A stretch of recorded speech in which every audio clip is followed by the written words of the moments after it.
And we're live. What a delay. Thanks everybody for joining the Twitter Spaces here. We're in New York City and we're here with Nuclear Herbs. We're going to provide some detailed analysis here of what was seen at the HEX versus SEC court case. And then I'm going to be going live on my YouTube channel where anybody who attended can join. So this way we'll get a focused analysis here. And then, after this, we'll go live with lots of people speaking. So here I want to welcome Nuclear Herbs. Thanks for joining. Hey, everybody. Thanks, Maddie, for having me. Good to see you in the courtroom today. Yeah, good to see everybody in the courtroom today. We had enough people show up that they had to open a second courtroom and pump audio into that. So I think we had 50 in the primary courtroom, and I heard later we had another 25, 30 or whatever in the secondary courtroom, which is a phenomenal turnout for any court hearing, and I'm sure it made an impression. I just was blown away by how interesting this hearing went today. Can you kind of give a description of what it was that was being heard? Yeah, sure. Okay, so let's catch everybody up. This was the hearing on Richard's motion to dismiss, and it focused on a few narrow arguments. It was motion to dismiss essentially attacks whatever the plaintiff put in their pleadings, so it's did the SEC allege things sufficiently to get past the motion to dismiss, or should the court just basically say, you didn't give me enough data to work with here, and so therefore I've got to rule and dismiss this case. Well, there are two major issues that were discussed today. The court started with personal jurisdiction. If anybody read my Pulse Chain Law School tweet from a long time ago, it was one of the first ones I did on it had to do with personal jurisdiction. Went through the kind of an analysis on what it takes to grab hold of somebody and drag them into a U.S. courtroom, and that was discussed at length by the judge, who I will say was very well prepared for this hearing.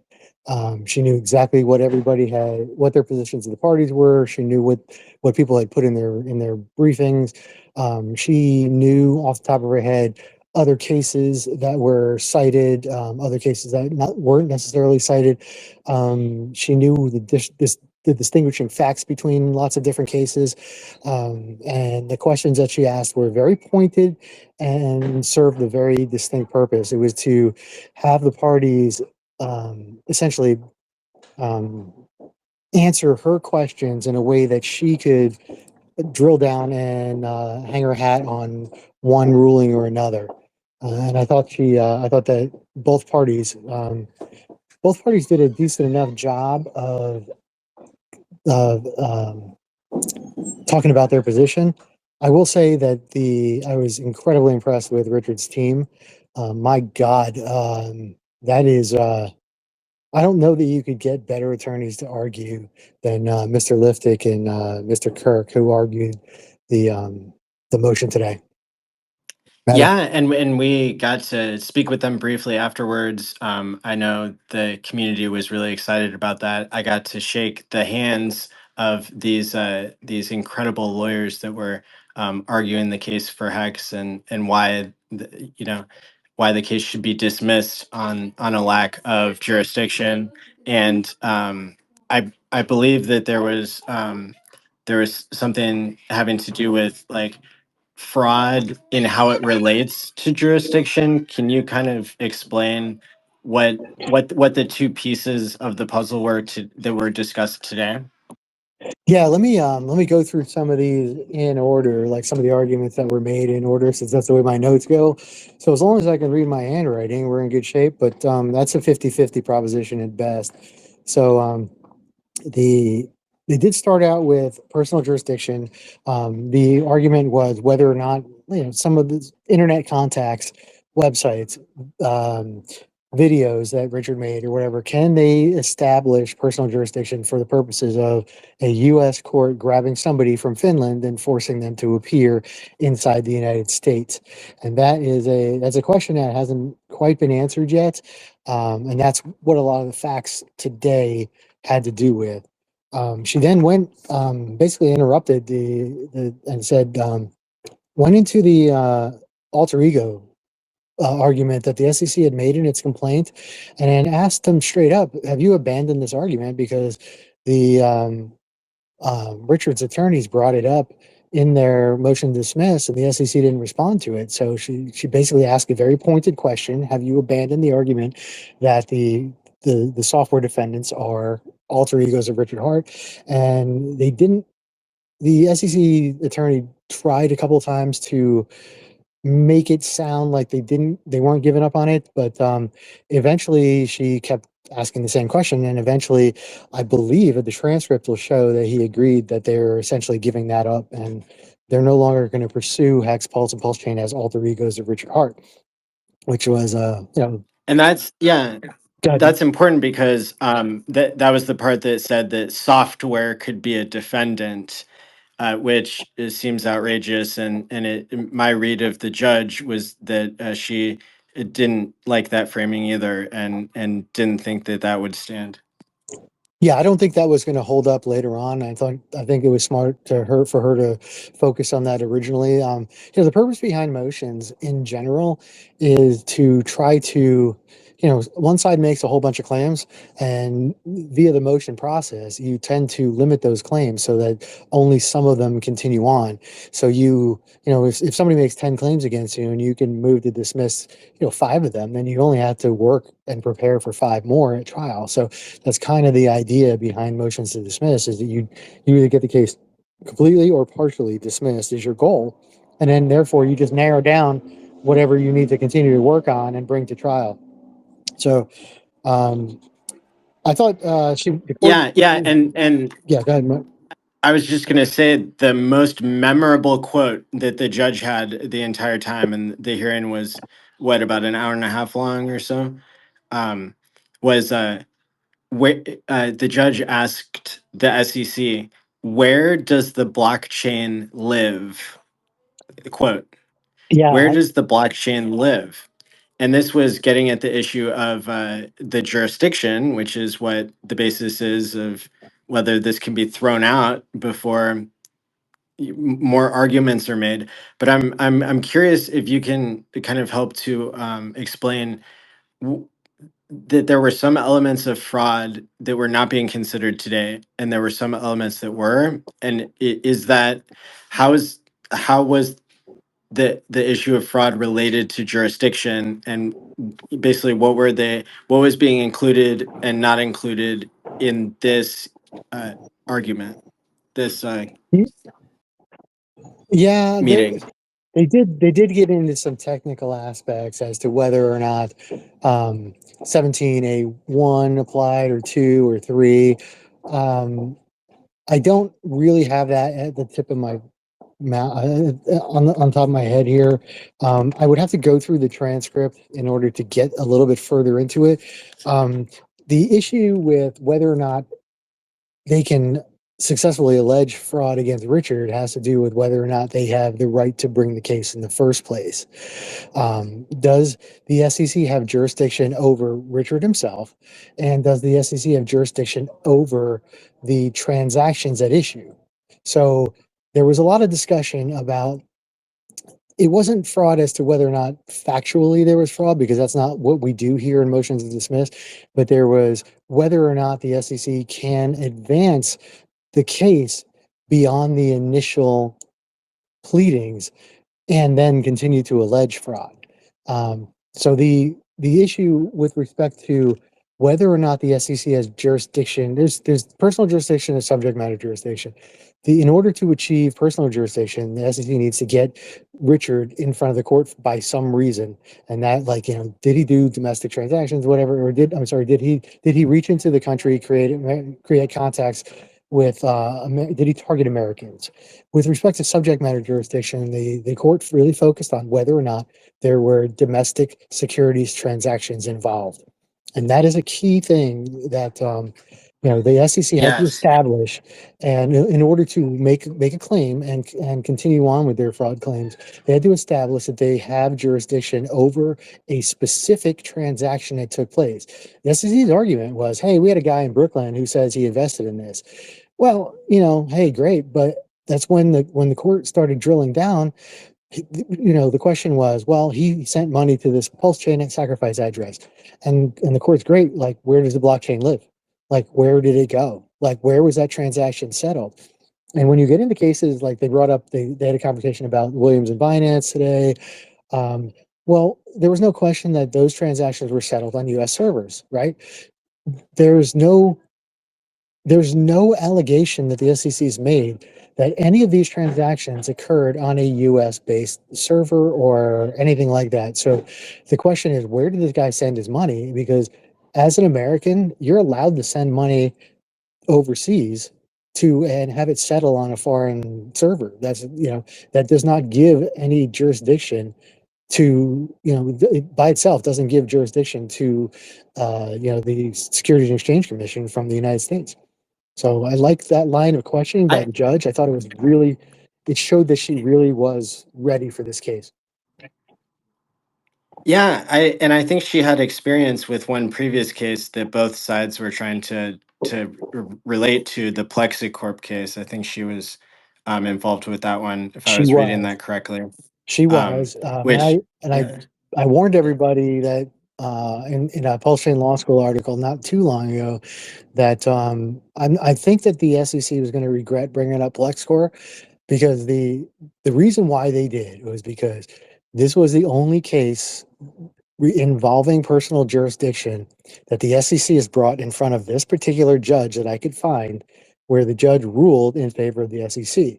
But the facts in that case are so wildly different that I don't believe that it helped them, and it may have in fact hurt them because when you distinguish, like, none of that shit happened here, judge. You know, it's really hard for the judge to go, well, I don't care that none of that same stuff happened. I'm still going to rule. No, it doesn't work that way. Like, the judge has to find something similar, or this case has to look substantially similar to another case in order for her to basically say, oh, yeah, no, I can give that to you based on that. And I don't think they got anywhere near that today. I don't think the SEC got anywhere near that today. yeah. And this was, so just to recap, this was the one crypto case that this judge had decided in the past that was the biggest one, at least that she had decided in the past, and the SEC tried to use that, yeah, and her knowledge of her own case, setting a precedent, and it seemed like that their argument was weakened, in fact, because in the Plexicorp case, maybe the founder was in the U.S. or did have transactions that went through the U.S. And so to help kind of organize in real time, like what we were listening to, basically you have the jurisdiction of whoever founded something, and did the founder market it and target it at people in the United States, right? Because the U.S. federal court is trying to decide, do they have That's jurisdiction right. over Hex and over Richard and Pulse Chain and Pulse X. And then part of determining jurisdiction is understanding, okay, if there were US people involved who were sending money to this thing, was any fraud occurring? Um, eh, but again, it has to go back to, there was a fraudulent statement made that impacted U.S. people. And then later in the case, if the case survives the motion to dismiss based on jurisdiction, then they can talk about other aspects of fraud that are not currently relevant to jurisdiction. Yeah, And so, I thought it was very interesting the yeah, way the court brought up some of that stuff with respect to the fraud. The entire fraud claim has to do with Richard allegedly spending pulse chain funds on shit that he wanted to buy. And I thought it was very telling that the judge was like, one of her questions, was basically down the road of, well, who says he can't? Like, he delivered a product that he said he was going to deliver. That's not fraud.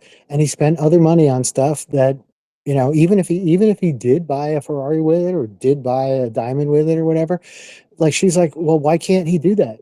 Like, and I thought that was very telling. Like, and the SEC's only response was, well, he gave everybody the impression that their funds were going to be used to develop this blockchain, and the judge basically correctly noted, it got developed. He did it. He launched it. Like, I mean, what's your fucking problem, essentially, right? So, I thought that was very telling. And if she's thinking along those lines, I can't imagine that's horribly bad for Richard. I just really don't. I can't, you know. I think if he had made explicit promises, like I'm going to use all this money for this purpose and this purpose only, and then he did it and he bought a diamond with it, I think he might have a problem. But if he's basically saying, you don't know where it's going, and once you give it up, you're done here. You know, and then he launched a product he said he was going to do anyway. I'm not sure where. I'm not sure she's got enough facts from the SEC to go with them on that argument. Honestly. Yeah, yeah. She was saying, okay, SEC, you're saying that he promised he was going to do something and did it, right? And Richard's team is saying he never promised anything. And the judge says, okay, SEC, well, if he promised to do something and then he did it, that is not, alone going to be something that is fraud. Now, there's still the question of did he live in the U.S.? No, he didn't. And then, man, how many times did they bring up the HEX conference that I put on? Yeah, well, I mean, and I thought the timeline was very important. It was so important that the Richards attorneys showed up with one exhibit, and it was a timeline of when certain events in the HEX pulse chain, conferences, pulse chain sacrifice, the dates that are involved in all of these things, and put it out in a timeline because the SEC intentionally jumbled the timeline to you know, make it look like Richard did things during the, I don't know, quote unquote offering period, if there was one. And when you look at it on an actual linear timeline, it's not that way, and it becomes very clear that when Richard attended, or I think it was virtually attended, right, the Hex conference, and he spoke there. The only things he spoke about was, hey, Pulse Chain is going to have product market fix. He didn't talk about you know, buy this thing, it's going to be awesome, or whatever the hell. He was very careful and guarded with his words, and they couldn't really point to anything that said, Richard made explicit promises that we could hold him to, and therefore, they fall under the securities laws.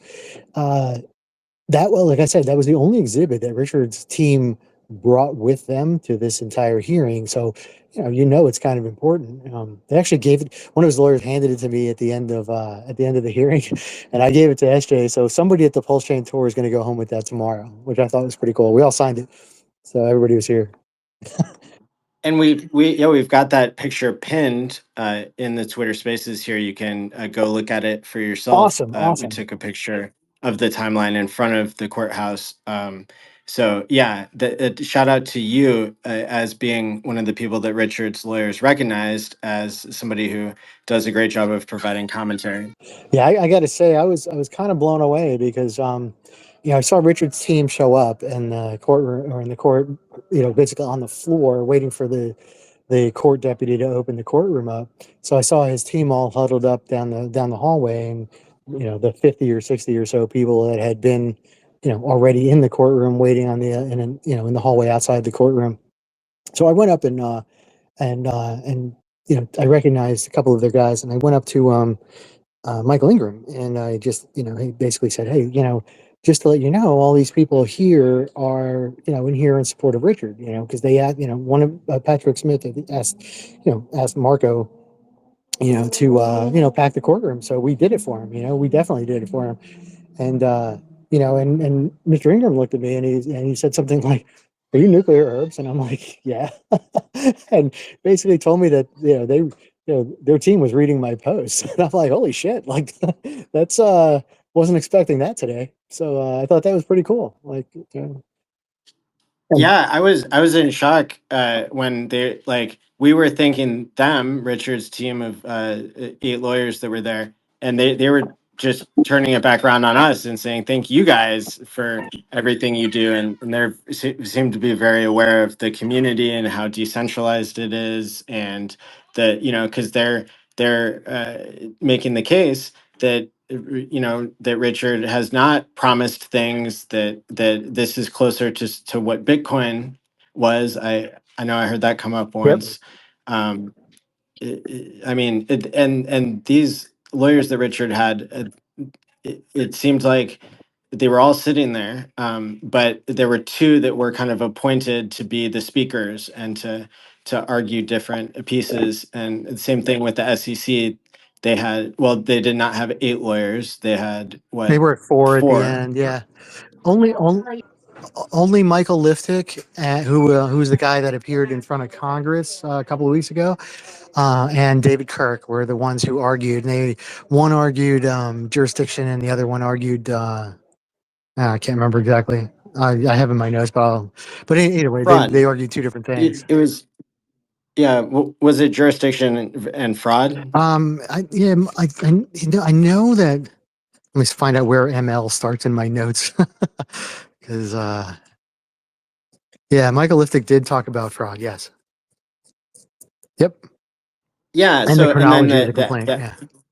the SEC, like, you know, kind of matched that with having two different people address two different things. Yeah, and that's not uncommon that, one person will prepare for one argument, one person will prepare for another. I just think that Richard's team is about as good as you'll ever see in a courtroom. I mean, the people who went to court and watched this live were treated to something incredibly rare in the legal world. It was, first of all, it was a motion to dismiss where everybody packed the courtroom. That never ever ever happens. And B, just the quality of lawyering on Richard's side was it's something you're just not going to see because nobody's got the money to hire people that good all the time. It was just fantastic. RG3 said that 75 people showed up, and in the main courtroom, I don't know how many people there were, but it was full. It was filled to the point where people had to join from another room as well. But yeah, the showing was extremely strong considering last time only Marco came, and this time there was actually a very hilarious moment where the SEC, in my opinion, getting desperate because they had been going in circles with the judge, and you know, this judge was asking two or three times, sometimes a very similar question, to get at where the arguments may be lacking or weak. And there was one moment where the SEC lawyer, kind of in desperation, says, like, to the judge, well, maybe we could get all the people in this courtroom to raise their hand if they're a US investor. And the judge said, no, I don't think that's necessary. Yeah, and that was an interesting little point. Like, Like, I mean, if this was being held in France, you'd have a room full of French investors, right? I mean, this is just a silly argument. I know where they were trying to get at, but I kind of almost wish that she had done it because at last count we had people confirmed from 10 different countries. I met a few of them today, like that were in the courtroom for sure. Like, um, yeah, so I yeah, love and the the fact that people came from all over the world to see this thing. absolutely. The judge kept asking, like, at least twice, maybe three times, like, well, hold on, the SEC only has 10 people that they're pointing out were affected in the US. Yeah, so that was really incredible. Yeah, I mean, Um, that was pointing out the deficiencies in the SEC's complaint again, which is the job. You have to allege domestic. First of all, you have to allege domestic securities transactions. Second of all, if the transactions are predominantly foreign, you can't get jurisdiction. You can't get SEC jurisdiction over them. So even if there are U.S. investors, it doesn't end the question. It's whether or not they're predominantly foreign transactions that took place, which is, I think she understands the issue better than I probably expected her to. I think she did a lot of homework and a lot of prep for this case. And the questions that she asked were specifically directed to get the answers to the questions in her head that she had already pre-prepared for. Nothing. She didn't catch any. She didn't make up anything on the fly or go, "Oh, wait a minute. What about no?" She already knew everything that she wanted to cover in before she showed up, and I thought it was incredibly important. Here's another little thing that I think some people caught, which I thought was great. When the court was talking to the SEC, and the SEC was, maybe not giving her as direct an answer as they wanted to. When she went back to Mr. Liftick said something to the effect of, "Hey, Judge, I feel like they're trying to amend the complaint in real time," which I thought was a very subtle way, very smart and very subtle way of reminding the court that the SEC is introducing new facts at hearing, which they can't do, and then the court should basically just ignore a lot of the things that the SEC just tried to bring up because they didn't bother to put them in the complaint, and the only thing we're analyzing today is the complaint. So I love the way that that Richard's team was prepared and really went at this. Yeah, there was one like novel angle that the SEC brought in that they had never mentioned before in their writings, which particularly makes it seem weak because if it was such an important part of their argument, they should have identified it early on and immediately.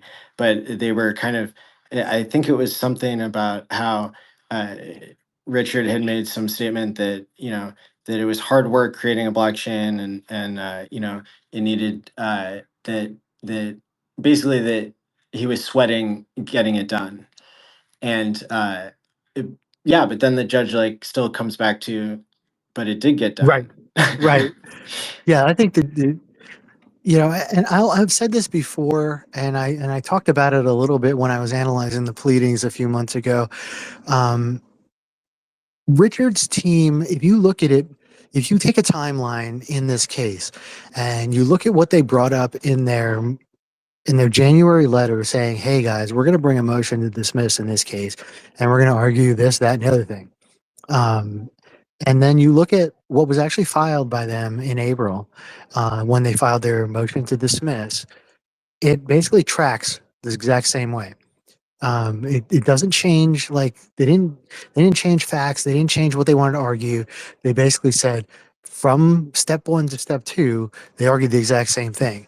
When the SEC responded, the SEC had things in their response that either tried to add to or mitigated a little bit in their complaint, and I think they recognized that they had some issues that Richard's team was able to poke some holes into. But when you give it back to Richard's team for the reply brief, Richard's team didn't have to move one iota off of its original position. They were able to stay on their original position the whole time and say, we were right from the beginning. We're right now. And then when they went into court today, they knew that they were right. And they just went ahead and they didn't have to budge off of their position at all either today. The SEC got, asked some tough questions and they didn't always have great answers to them, especially like when they had to abandon their, alter ego claim, when they couldn't come up with, where's the blockchain transaction settled, where is, how many domestic investors are we talking about here? There's a lot of things that the SEC couldn't answer that Richard Hart's team was able to provide very quick, very solid, unrebuttable answers to. And I think that's a big key.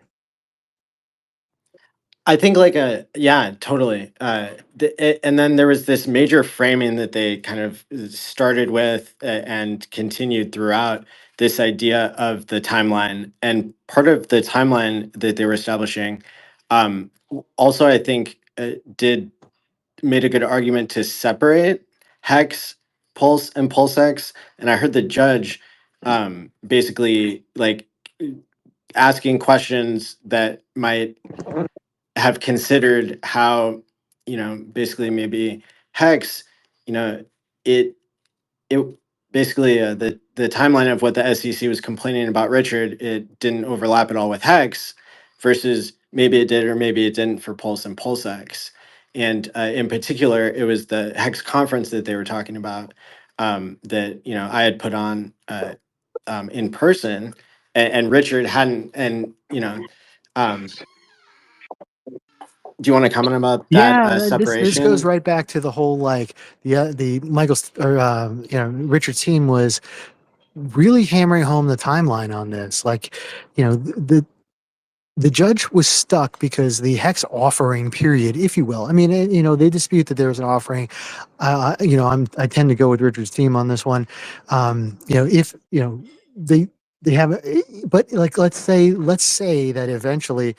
Um, there it was found to be a security, there's an offering period for the security, the adoption amplifier time frame or whatever. All of that ended well before your conference. So what the judge picked up on, and what the timeline presented by Richard's team showed was, listen, man, you can't take statements that are made well beyond an offering period and attribute them to investors, and say, well, they made a decision on their investment, based on statements that hadn't been made yet. That you can't do that. Like, I mean, you got to go by a calendar. We're still bound to those things in this world. So, and I thought that was a really important and really savvy way of bringing that point home by Richard's team, was to say, listen, you can't. The SEC just wants to jumble this all up, consider all of these products as one, is one thing, grab jurisdiction over Richard and then hammer him. And they were very clear that no, you have to establish jurisdiction over each individual, you know, crypto, and as well as Richard with respect to each individual crypto.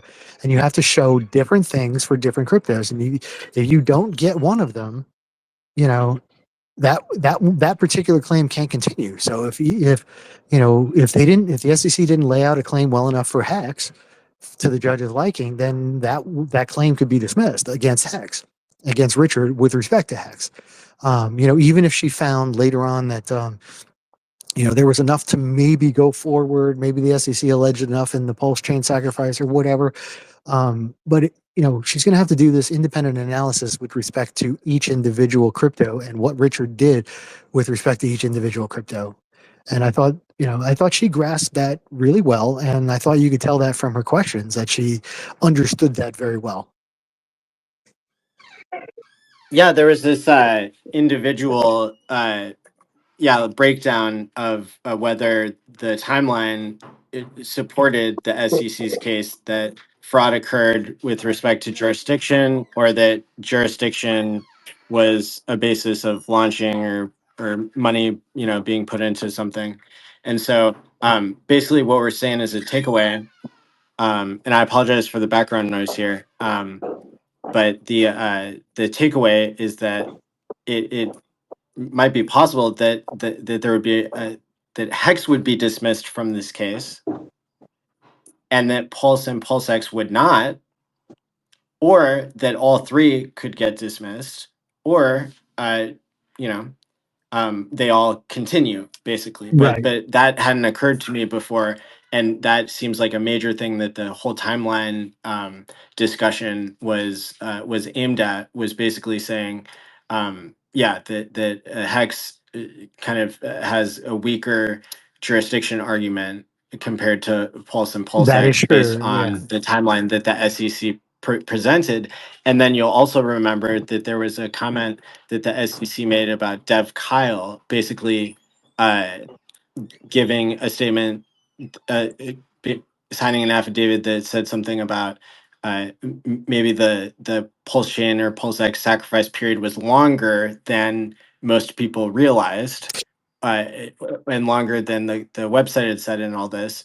And it's interesting that later on the judge said, well, wait a second, can you even say, do you have any proof that Dev Kyle even lives in the US? And the SEC said no to Yeah, I that. thought that And was so she fantastic, was wasn't like, it? Like yeah. So she, she was like, well, then how can we include that if this is about jurisdiction at this point? Right. Yeah. I mean, I don't think she was super impressed with the Deb Kyle um affidavit. And I really didn't think it hurt Richard when I first read it. I didn't think there was much in it that the SEC could use. That, in my opinion, that was a very weak piece of evidence that the SEC wanted to use to support their argument, because it really doesn't say much. Like, guy just volunteered his time.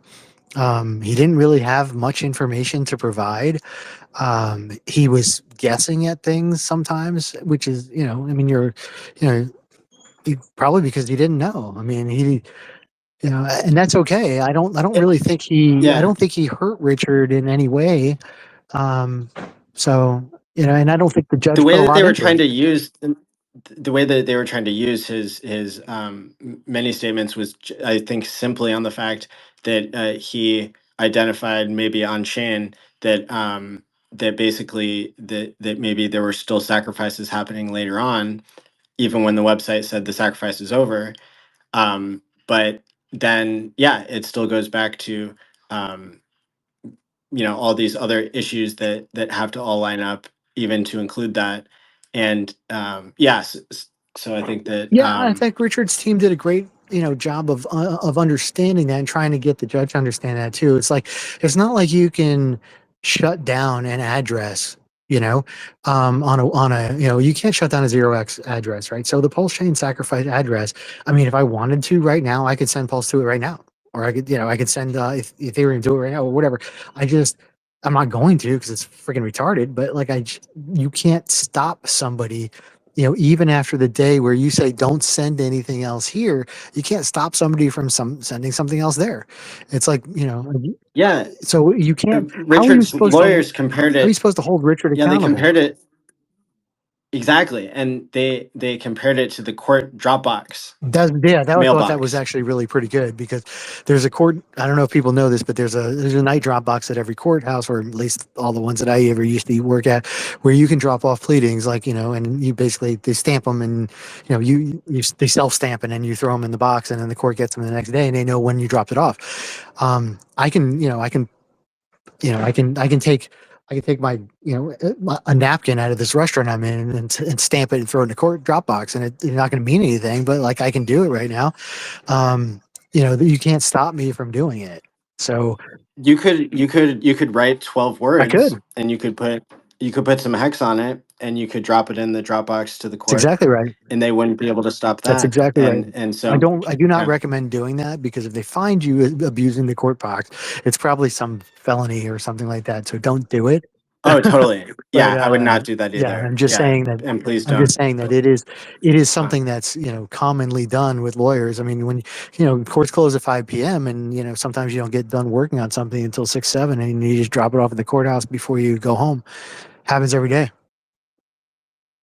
I remember the specific angle that I wanted to point out with Dev Kyle is the only reason that they were bringing up that he was the only one that they could find that says that maybe the sacrifice happened for longer than it obviously did, is because they were relying on like three main speaking events that Richard had done, and really trying hard to like scrape it, just like one or two sentences that he had said out of hours of That's right.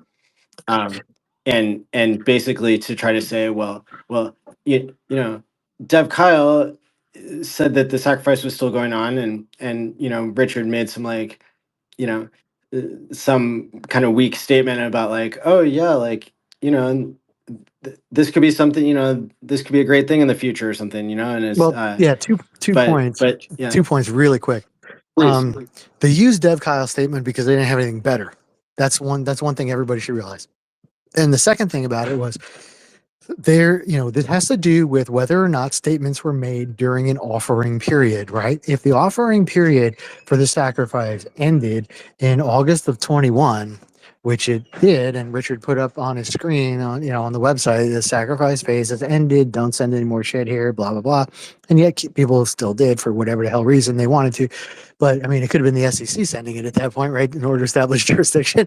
But I mean, I'm just saying, it's just, but the reason why they had to make the claim, the SEC had to make the claim that the offering period extended to, you know, April of 2022 was because Richard made statements in March of 2022 that they wanted to be able to use against him. But, you know, again, this relies on the fact that, you know, this relies on a judge basically ignoring the fact that Richard put up on, on his website that the sacrifice phase for Pulse Chain had ended, and then sacrifice phase for Pulse X had ended. And I thought that was made pretty clear. They're trying to extend jurisdiction, and there was no evidence that they they kept saying it was unofficially extended, the sacrifice period, but there's no evidence that it was. They didn't bring any of that evidence with them, and the only person they could find that would said anything similar to that was Dev Kyle, and I bet you nobody else would have supported that theory, so they went with what they had. And I thought it was weak, and it still is. Right. But Yeah. And the other point you wanted to make? oh, I'm sorry. Yeah, those were both of them. The first one was that they used Dev Kyle's statements because they had nobody better. That's the only thing they could find that supported their position, because that affidavit was, in my opinion, very weak and didn't do them a lot of good. So if they had somebody better, they would have used somebody better. But you know, you that's all they had to go with. So that's how they had to rely on. What did you think of like this moment where the judge was trying to like figure out after Richard's lawyers had explained what a sacrifice was, and like she was following that, but then she was asking, why would people send money to an address? Why would people sacrifice for free speech? Yeah, What did you think of that that moment? was probably the best part of the SEC's argument, is the judge asking the question, well, why the hell would somebody give this dude $1 billion? Why? If you're not expecting anything back from it, why would you give people $1 billion? And I thought, Mr. Liftick, I thought, did a good job with the American flag analogy. He's like, sometimes you sacrifice your own property to make a personal statement. Like if you own an American flag and you burn it to make a political statement, you just destroyed your own property and you're not expecting anything back from it. It's an interesting argument. I don't know that they have a whole lot of better arguments in this particular case. And it really does seem weird that, a whole bunch of people would give, a bunch of money to a sacrifice address and not knowing whether or not they were going to get anything back. But I mean, the facts are the facts. That's what happened. I mean, Richard, you couldn't sue him for fraud if he never delivered Pulse Chain, right? Because um, you know, he was under no obligation to do so technically. I mean, I guess, they could still try and sue him for fraud, but like, I thought the judge's understanding that, yes, even if you take the the expectations of people, like, were that he was going to deliver a chain. Well, he delivered a chain. That's Yeah, I think she said something about like promise versus fruition. I yes, have that yeah, written down. yeah, And so Pulse Chain did come to fruition. And so where's the fraud? right. Where is the lie at this jurisdiction level, right? There was no arguments made to the deeper is kind of securities questions that of fraud that were not related to jurisdiction today. Yeah, they got to, again, this is a pass fail test. Jurisdiction is a pass fail test, and you have to get through there. You have to get over that hurdle in order to continue on with the case. So, we'll see which, if any, claims survive. I thought it was, I don't ever make predictions on court things because, I'd be a hell of a lot richer if I could do so. Um, but most motions to dismiss are kind of junk, and they're usually, dismissed. They're usually denied. There's some real teeth in this one, and I think based on some of the judge's questions, this is a pretty close call. I don't know how it's going to go, but I like the arguments that were made today. I like the arguments that the court asked people to make today. Um, I thought she was very well prepared. She's got a good understanding of what's going on. I just can't tell what she's going to hang her hat on. So, could be any number of ways that this thing goes, but a Yeah. partial dismissal is good. A full dismissal is even better. But if you narrow down the issues, it helps everybody. Just to throw out a few more topics that can be discussed, and by the way, I know you're doing several interviews, and I encourage people to check out all of them because I know I will myself. And I'm really excited to say that I heard a lot of different people are going to be streaming about this. Fantastic. So I want people to understand. I want people to understand that I'm not the only source. You're not the only source. There were so many amazing people there today that I hope all will comment on all this. Some of the other issues that I think can be discussed that maybe we didn't even have time to get to in our discussion. There's this idea that like there was diamond money, right? There were Yeah. luxury cars bought and stuff, and the question of whether that was fraud or not. The judge was asking, is this, or the SEC was asking, is this an omission that occurred because people didn't know that people didn't know ahead of time when they were sacrificing that some of the money, not their money, but the money, that it could possibly go to buy the world's largest black diamond. And it seems like Richard's team and the judge herself were putting together the pieces of like, oh, wait a second, this is on chain. It's Right. public. Even if there's a mixer being used, you know that it's going into a mixer, Right. and so that's not fraud. Yeah. I think the the public nature of blockchain really helps at this point. And and again, I thought the judge's question was interesting when she was diving into this and said something along the lines of, well, basically, who cares? Like, why doesn't he have a right to some of that money? Like, why can't he pay himself? And I thought that was an interesting way to go. Like, it's not like he took it and then didn't deliver a product. He took it and delivered a product. I mean, just because you I don't think that, if you invest in any business, um, if you overcapitalize the business, is that a problem when the CEO gets paid, more because the business has more money? I don't think that's a problem, and I think she understands that, and I thought that was an interesting line of questioning by her. Yeah, and then there was also an kind of like an idea that a sacrifice, it's irrevocable, and so that kind of means that there's no expectation. And I've personally made that argument a lot, that when you send your funds somewhere, you can't have expectations because they're not your funds anymore, and that's provable on the blockchain, and that's how blockchains work. And then there was also an but I would say that the transaction finality, like property of crypto, the judge was using the word basically it being irrevocable. And then there was also an interesting like argument made by Richard's team about how you didn't even need to get into Howie to see that there was no contract in this case, and HEX being a finished product meant that it's different than other cases in the past where the SEC so easily applied Howie.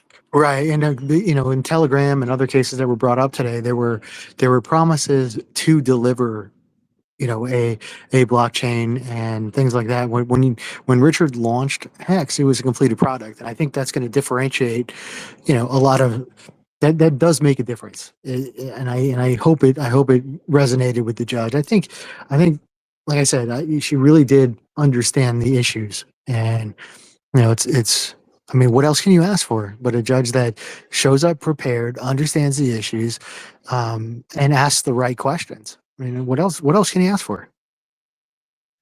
I was so impressed, and it was so amazing to be here and to witness this alongside of you and all the other community members that showed up. And Yeah, so well, I'd like again, to. I'd like to personally thank everybody who showed up to this thing. I know there were people that wanted to show up and couldn't, but I mean, thanks to Nico from Canada who showed up. Hex Rockstar came all the way from England, I think. There were I know the Zenith flew in from what is it, wherever the hell he lives out in the west side or west. RG was here.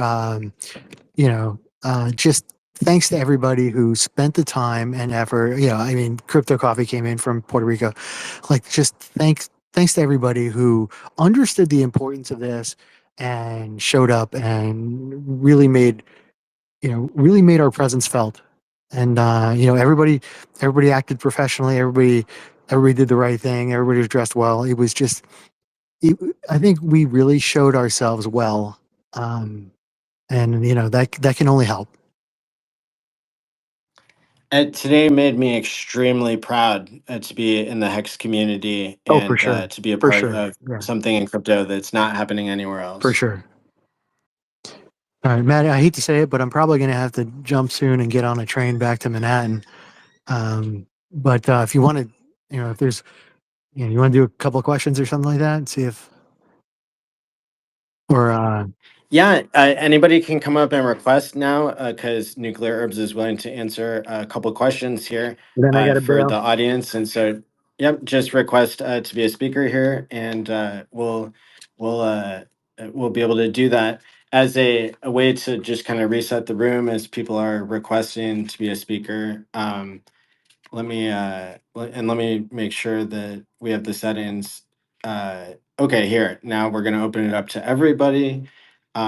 And so now you should be able to request, and then yeah, we'll go straight into it because we got people Cool. ready. Here we go. And thanks, Some thanks for money hosting game this, Maddie. crypto. Appreciate it.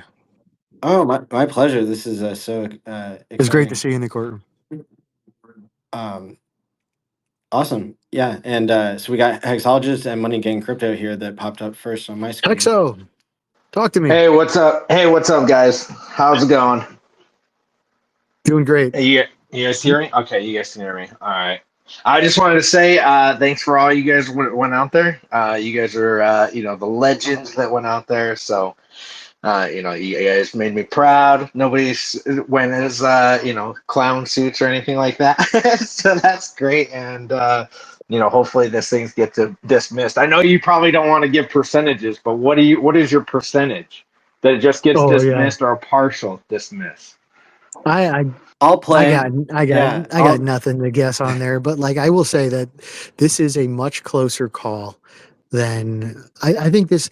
I told a couple people outside the courtroom, and I'm like, if I was a judge's clerk here today, and a judge said, "Give me, go write an opinion that supports the, a ruling in front of, in favor of the SEC," I could probably do it. If she said, "Give me an opinion," or "Go draft an opinion that is in favor of Richard," I could definitely do it. Um, I just it's going to take a little while to hammer out the details of whether or not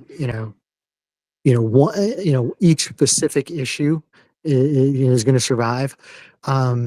But I don't think that Richard's team could have done a better job than they did today. It was just fantastic all the way around. He got all of his money worth and then some. I'll just weigh in really quickly. When I was going into the court room today, I was thinking that the best case scenario was 50-50 for this getting thrown out. And now coming out of the courtroom, I would say for Pulse and PulseX, the worst case scenario is a 50-50 chance. Uh, and for Hex, I think there's a 75% chance in my mind in the best case scenario that Hex alone gets dismissed. So Yeah, yeah, there were timeline issues with respect to Hex that didn't exist necessarily with Pulse and Pulse X. So, um, Hex would be the lowest hanging fruit on the tree if you wanted to grab it. So you guys, so you're saying Hex is probably an easier one to get dismissed. Let's just say not even dismissed. Let's just say it goes to trial. Do you think that it's still pretty much it's going to be the SEC is going to get decimated in court? Is that it? Yeah, Sounds like that's what you guys are all talking about. this case is never going to trial. Never. This case is a summary judgment motion case at worst. If it doesn't, if it gets past the dismissal stage right now, it'll go through discovery. The parties will both file cross motions for summary judgment, and it'll be decided on that. So, and that, that's probably, the court put out a scheduling order earlier this year. So I think we're looking at Q3, Q4 next year for summary judgment motions, if this case proceeds. And there are Okay. two very solid things that the judge can hang her hat on, that could end it right now. It just depends on how convinced she is on the jurisdiction issue. All right. So you're saying third quarter 2025, fourth quarter 2025 is probably at the very latest that we're going to get anything. And that's my last question. Thank you, Maddie. Thank you, Nuclear Herbs. Everybody else that went there. Thank you guys. I'll go down and you guys can answer the question. Yeah, I mean that seems to be our worst case timeline right now. Our best case timeline is we get an answer in 60 days, and we're all just popping champagne. I mean, I would be even more optimistic that we might hear, in a week or 4 weeks, or should I say 2 more weeks? Because, well, well, I'm not, I'm just like wildly speculating on that. Most optimistic case is that maybe the judge, heard enough to really grasp things. What's your take on Well, that? I think the judge knows exactly where she's going to go on at least a couple of the issues at the moment, right now. She probably has to do a little bit more, probably wants to delve into some of the answers she got a little bit more and analyze them. And, with respect to some of the court cases that were cited today, and just see if the parties were right. See how she, does she agree with this side, this way, this reading, this interpretation.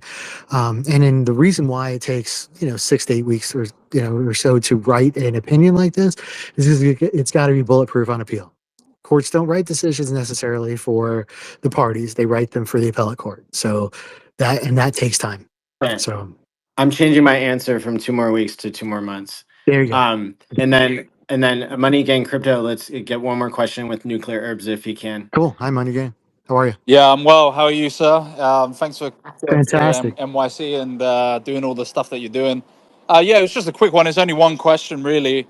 I had seen your notes and your comments, and you had said, yeah, it's normally about 60-day response, like from the judge to find out kind of what's going to happen, how it proceeds.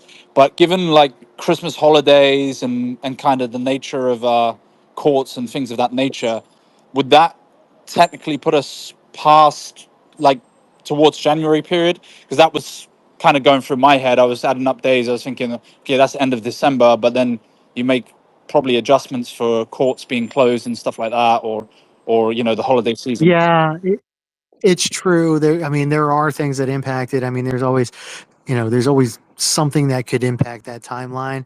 I just try to give people the middle of the bell curve, which is roughly around the 60-day mark. I would be pleasantly surprised if it came out before Christmas. I would also not be surprised one bit if it didn't come out until the first, second week of January. So Cool. Yeah, that was it. Thanks, guys. you're welcome. And thanks for everybody who tuned in. Holy shit, did we get a lot of people in here? Wow. I just noticed. Damn. Thank you for everybody who listened. I really appreciate it. And again, huge thanks to everybody who showed up. Huge. It really matters. Yeah, yeah. Thank you, Nuclear Herbs. We have 640 people listening now, and of course more on the replay. I know you've got other things to get to, so what I'm going to do is I'm going to say bye to you in the next room, and then I'll take a few more questions as I'm walking back to my YouTube studio. Awesome. So yeah, thanks so much for joining, and I'll be right back. No, I appreciate you doing this, Maddie. Appreciate it. Thanks. Money Gang, can you take over for a second? Sure, no worries, guys. I'm not in New York, so I hope everyone's doing well. Go ahead. It looks like BB had his hand up first before.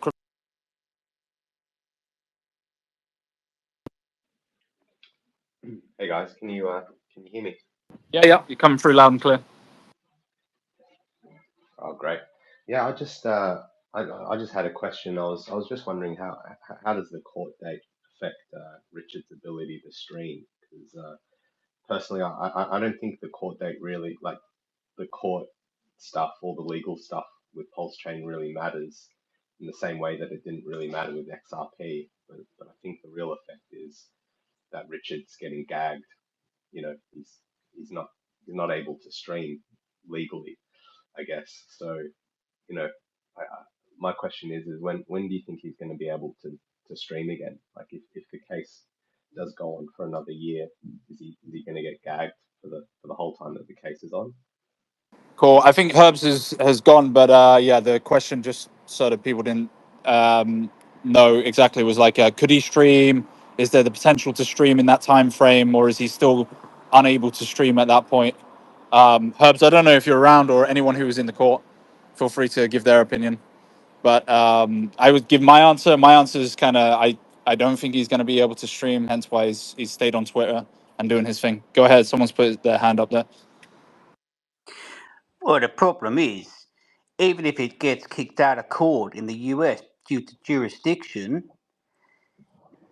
the location that the jurisdiction is decided is just going to pick up the legal battle. So even if it gets kicked out of court, it's still going to get picked up by the jurisdiction that is decided upon, right? Well, I'll All answer. right, I'll I'm answer that. back. Sorry. He's back. He's back. I'll answer that as a Brit. So first and foremost, I think that, a big distinction is like you'd have to file a case with our legal body, which is the FCA, which hasn't actually happened. And then I think a lot of people get confused, right? Like you'd have to also go down the European route. So that's two different jurisdictions that you have to deal with, legally speaking.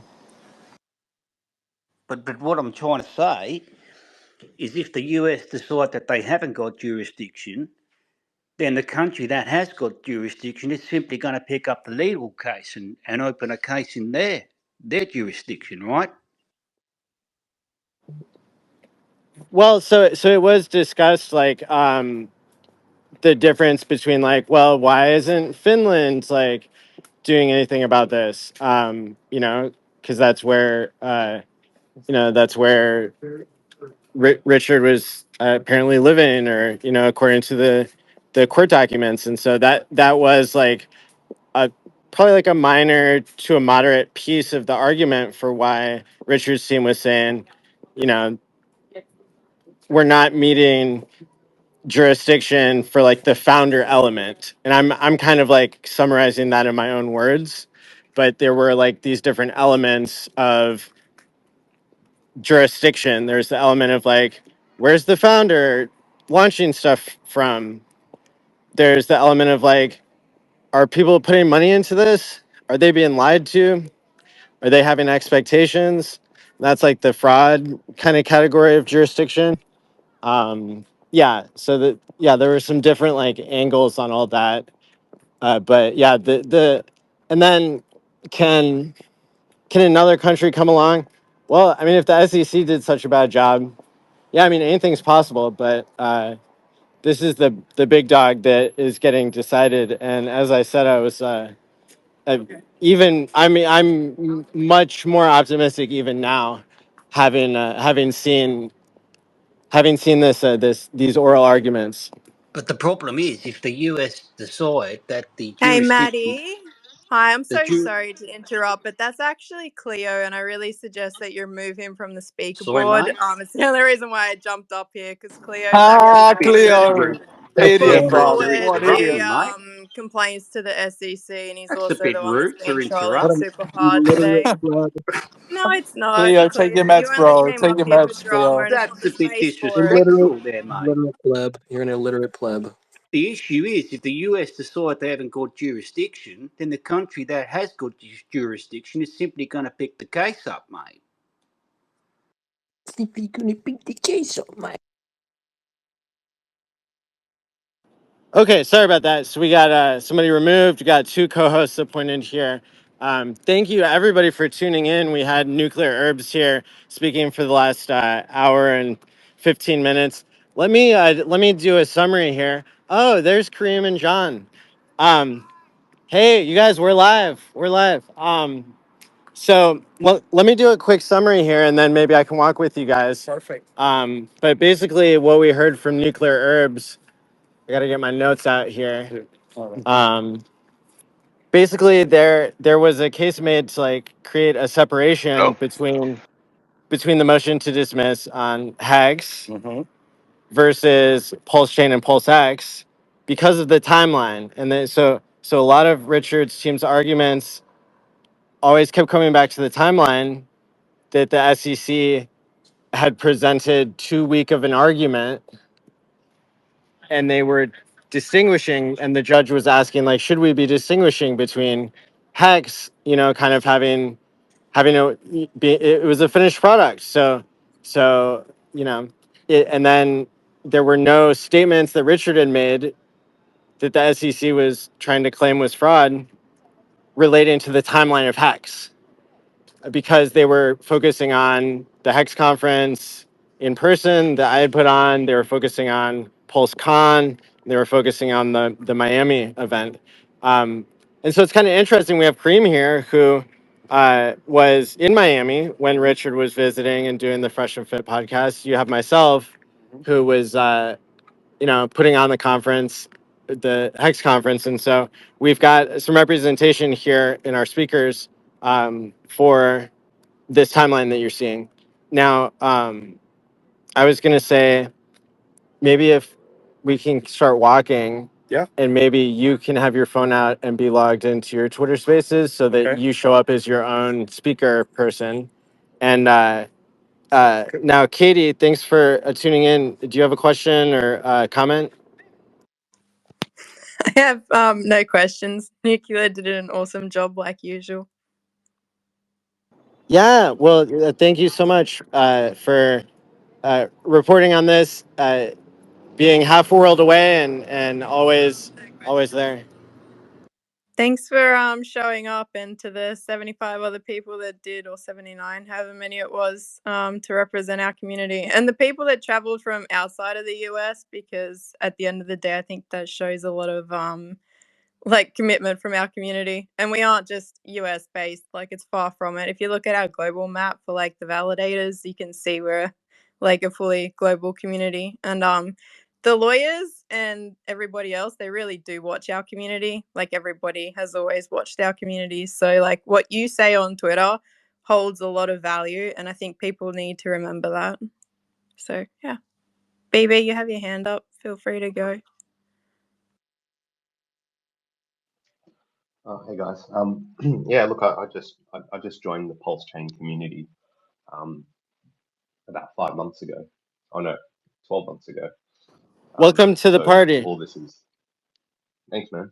Thanks. It's yeah, it's a cool community to be a part of. But you know, obviously I missed the big Hex run, and I always heard of Richard Hart in the background, and I always I didn't know like, oh, is this guy a scammer? Is he not?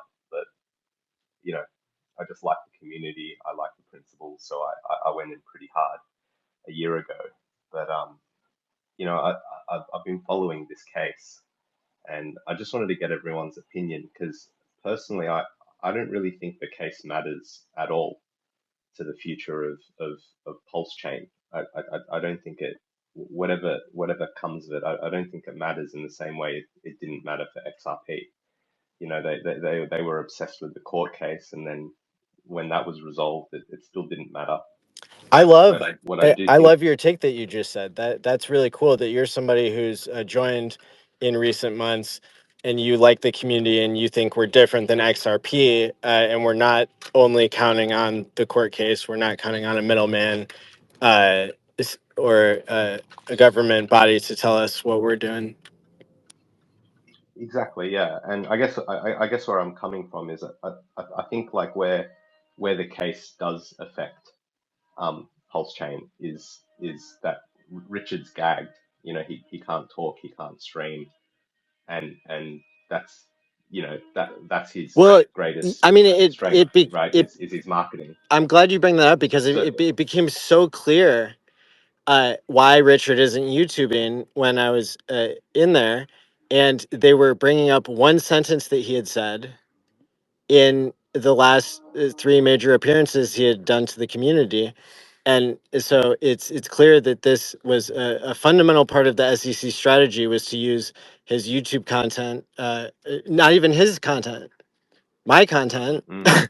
His words, Yeah, his words. And so it was also really cool to hear, Richard's lawyers pick apart whether there was a jurisdiction implication for any of the statements that Richard had made, but even more importantly, what the timeline was. Because when you really slice and dice um, all of that, oh, is somebody has some background sound or something?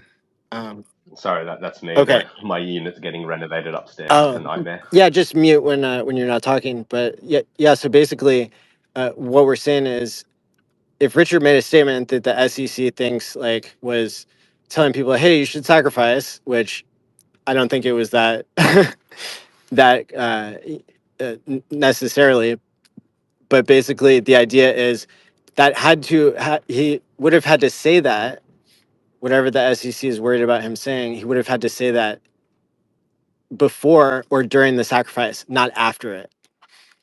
And a lot of the times that the SEC was saying Richard said something that we can count against him, we think those were times that were after the sacrifice period. long time. Yeah. So that's probably like the clearest piece that tells me why he's not YouTubing, and that tells me that Richard's lawyers, they thought maybe this is the strongest element that they can make a case for jurisdiction, or for a motion to dismiss based on jurisdiction, was the SEC's timeline being off. And the judge kept asking, well, why are we even considering the statement that he made, when it doesn't even fit into the timeline of the dates that the SEC is saying there was a sacrifice happening? Uh, does anyone else have a question? Or any? Maddie, do you mind if I ask a follow up? Go ahead. Yeah, I'm wondering, like, let's say, like, if we assume the worst, which is that Richard can't stream for the next year to a year and a half, and we miss the bull market in terms of Richard's ability to stream during the bull market. Where do you think the slack in the community can be taken up? How, like, what's the messaging that the community can do to bring in new users? Because I think the crunch time for us as a community is going to be when Ethereum starts to go $4,000 plus, and that's when I think together all of us as a community need to rally around the megaphone to try and bring in as many new users as possible. Yeah, yeah, And yeah. and I think we need to prepare that Richard's not going to be part of that voice. He's not going to be able to be part of that voice. So And so I just want yeah, to put that out there, is how, yeah. we got to assume that Richard's like Satoshi. He's gone in a way. You know. I think what we've seen and what was argued today in court is that HEX, Pulse Chain, and PulseX, they're working without him YouTubing. They're working without him probably ever having said anything fraudulent. That they're working decentralized without even getting to Howie. You have to Prove that you're an investment contract. correct. You have to prove that you're an investment contract. And so, Kareem, do you want to say something? Yeah, I Go mean, I go ahead and I made the request, but oh, I haven't been I approved. tried to add So you. I can speak to your thing then. Yeah, Yeah, I was yeah. gonna say, if There we go. anyone doesn't have anything to say and they want to drop down so we can bring up some other people like Karim who wants to come up and say something, can you drop down or let me know and I'll drop you down?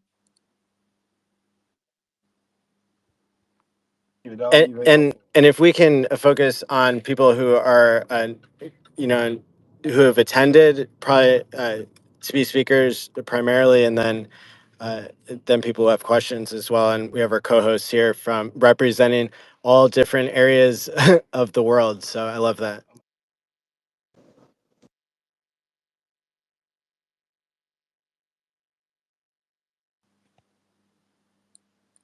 There's guys hear me? also there's a video by Richard like years ago as well that said he's also the minority of streamers. Like there's 140 YouTube streamers for our community. Like it's not solely based on Richard Hart, never has been. Like he's never been a major component in the like marketing like on YouTube.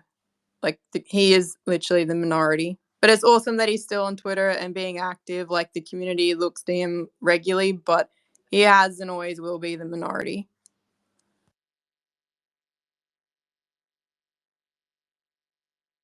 We got Motley joining, who was in attendance, and we have Brendan, who I believe was also there. Yeah, this is great. Thanks for joining, guys. And maybe Kareem wants to make a statement here, basically about investment contract. Yes. So you guys can hear me? So the SEC argued, right, when they were talking about how again, it's a big reach. They were saying, oh, we know he's purposely trying to avoid Howie, but he's using Howie language. That was the overreaching statement.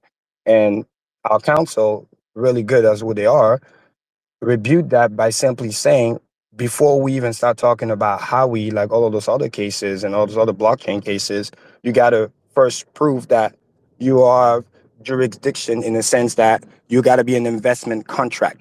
It's kind of like you got to fit this box first. And once you fit this box called being an investment contract, then you can argue whether or not it's a security, right? But they perfectly showed that, well, it was never an investment contract to begin with, because again, there is no agreement. There is no two parties signing a contract. There is no expectation of work of others, right? You are sacrificing. The money is gone. It's no longer yours, and I'm not promising you anything. Therefore, because you're not an investment contract by that definition, explicitly disclosed, right? We have better disclosure in the website for Pulse Chain than even the SECs themselves in their disclosures. That's why it is not going to be needing to deal whether or not it's Howie. And that's why they were really good at it. They were not trying to rebuke that, oh, there is Howie language, right? Like the SEC has said. They simply said, before we start worrying about the Howie language, well, we shouldn't even talking about Howie because it is not an investment contract to begin with. And that was what was really, really powerful that they were able to use. Another thing that they caught up the SEC doing multiple times is basically what I call double standards. For example, in one cases, when they were talking about again the fraud argument, they were saying, well, we can't take every word that Richard said, because some of it is tongue in cheek, wink, wink. When he says, oh, it's not expectation of work of others, da da da, he's basically just signaling that, oh, I'm trying to avoid securities law, this and that and the third. But then on the other hand, they're making arguments using the YouTube content saying, we need to hold Mr. Hart accountable to the word that he says. So our counsel, again, genius as they are, saying, well, which one is it? On one hand, you said we gotta listen to what he says and use every word that what he says. And on the other hand, when he clearly says and put on the website that there is no expectation of work of others, you are sacrificing, the money is gone. Now you're saying, oh, he didn't mean it like that. Like, no, you can't have it. You can't have it both ways. So that was another really, really good thing that they were able to point out. Same thing with the jurisdiction games. At some point, they were arguing that, well, we shouldn't care about whether or not he's in the country if as long as there's those alleged, right, Americans, those people that are here that are sending money to the contract, we should focus about where those people are from.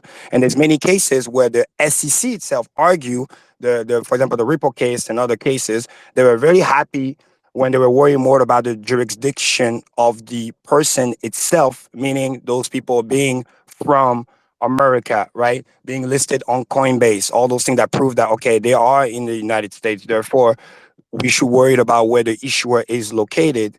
But then on this case, because the issuer is located, allegedly in Finland, now all of a sudden, oh well, we shouldn't do that. We should talk about where the investors are from. So again, double standard. It don't make no sense. So they were able to point that out. And the judge perfectly explained to them also, well, the burden of proof is on you to prove, because she literally asked, where is the blockchain, right? They couldn't even explain that, because this is where we got literally in a weird way, I am so grateful that we got never listed on Coinbase or any of those exchanges, because that could have potentially backfire against us. The fact that, again, for HEX, for example, launch fully complete, fully decentralized. You interact with the contract. In other words, there is no investment contract, because it's just you and the contract. You're purely decentralized. We're not listed on any exchange. It is worldwide. The same way the judge said, well, using YouTube, which is global content, means that it doesn't mean that, oh, you're targeting America, and even though it's an American company, it's global. The same thing when they were overreaching about, oh, the sacrifice lasted too long, all the way to April. Well, no, the word specifically said many, many times, sacrifice has ended on that date. So we're able to argue that they can't say that it continued all the way to April, because you're looking at some blockchain transaction. Our counsel was able to explain to the judge, because that's the part the judge didn't fully understand, is that we can say something has ended, but you can't stop people from sending money, because it's blockchain. You can't stop that. But the relevance was what was, again, put on the website, clearly disclosed to see. Those are the dates, and when the dates were done, we clearly said sacrifice has ended. Because it has ended, it clearly stipulates, please do not send more money. So we can be able to use that clear disclosure language to say that this alleged, oh, it's continuing until April, it's basically false, because we clearly establish the timeline. And even if you were to look at it in terms of proportion of funds being sent, everybody knows that basically 99% of the funds were sent during the actual timeline. And then the people who didn't get the memo that send money afterwards, that's a very, very small fraction. But then again, it's not here and there, because the two complaints are providing jurisdiction and providing that there is fraud. And clearly, the timeline shows that you do not have a jurisdiction, because again, you failed to prove that we're specifically targeting U.S. investors. And that's really the key people need to understand. It's not whether or not accidentally, allegedly, some US investors got involved. It's about, are we specifically targeting US investors, which we are not, and they're failing to prove that. And those old cases were able to show that this is really the case.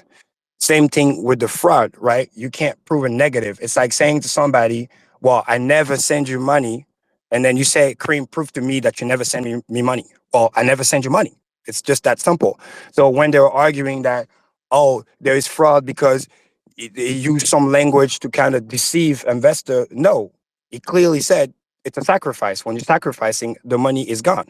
Again, back to that double standard argument that I mentioned earlier. On one hand, you're saying we got to listen to every word that he says and take him accountable for that. And then on the other hand, you're saying, well, when he said this thing here that I don't like on the other shoe, you're saying, oh, he just said that tongue in cheek. You can't just basically interpreting and then making allegations as if they were facts. That's not how this works. So again, they were really able to block all those arguments. So that's why I think it's really, really good. And one more thing that I think is very important to mention that the judge pointed out, they were keep repeating, oh, he used some of the money to buy Rolexes and cars and da da da da. And then the judge literally stopped him and be like, well, first of all, it's irrelevant what he does with the money. If it's his money, he do whatever he wants with it, basically. And I'm paraphrasing, because you're supposed to prove the complaint, which once again is there any fraud?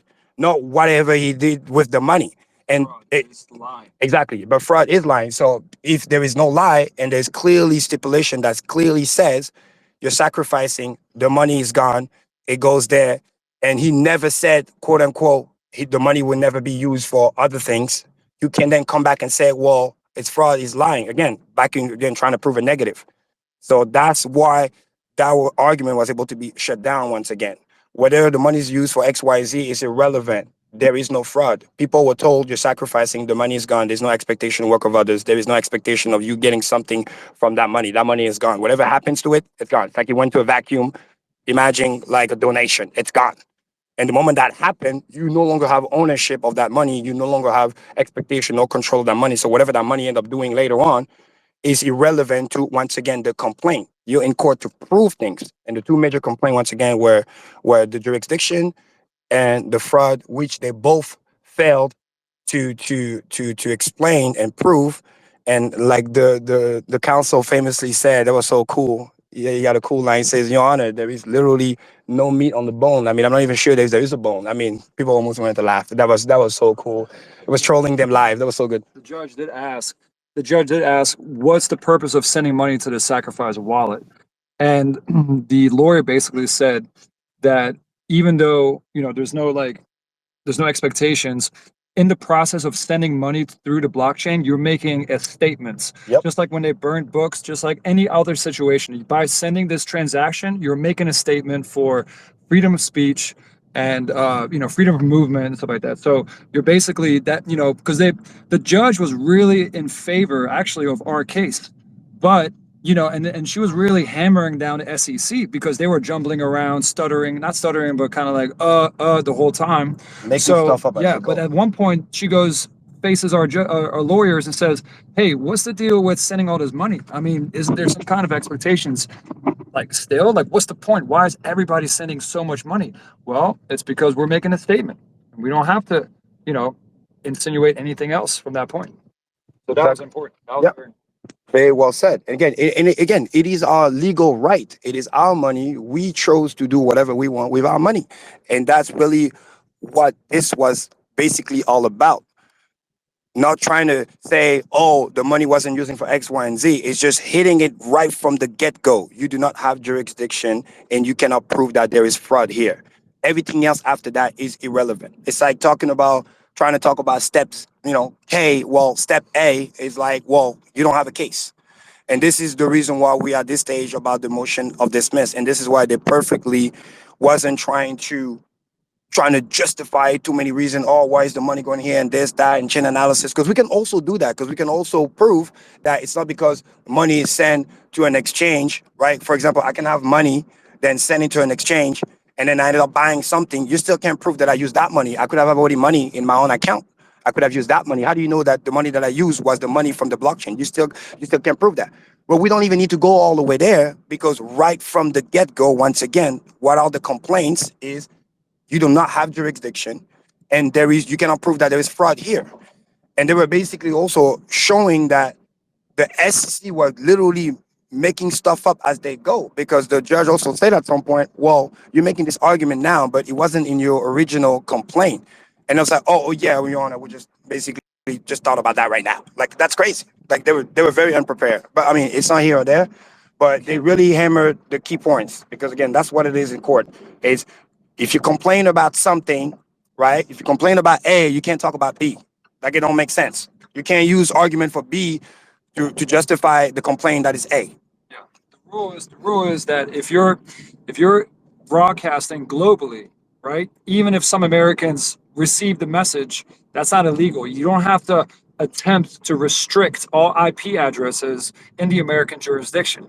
By just broadcasting globally, it's okay. Now, Freedom, what right? they were trying to say, even in the case with the written case, if you read through the allegations or the complaints, it actually says, well, YouTube is an American company, therefore, no, no, no, no, no, no. Go back. If it's globally, if you're targeting global investors and not specifically US, you're not going to conferences saying, hey guys, we need to raise money, right? Then again, it doesn't get into security. And Yep. again, it's contracts. SEC securities. If you got fundraisers going to basically collect money so that we can work for you and we'll start, creating buildings or building software, whatever it is. We're working for you to generate profit for you. That's our promise in hopes for a better future, more financial gains. Then you're getting into securities. And again, usually that has to do with the amount, right? If you do that in a small scale in your neighborhood, SEC is not going to come after you. But if you do this in billions of dollars, SEC will come after you if you break these laws. And it seems like Richard Hart, did his research and literally was dancing around all these case laws because the way it seems like in court, there's nothing that they can hammer him down with so far. You know, Yeah, and once again, the key part what John just said is that again, you are broadcasting. It is literally your right. It's freedom of speech, right? Blockchain is speech. So broadcasting is something that is legal that you can do.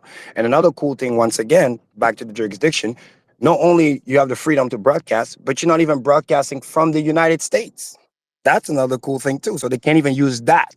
And it goes back to how, again, I'm so grateful that were never listed on major exchanges in the US, because that could have possibly be used against us, and we don't even have that. We're literally has been pure DeFi from the jump, and that's why it's really really good.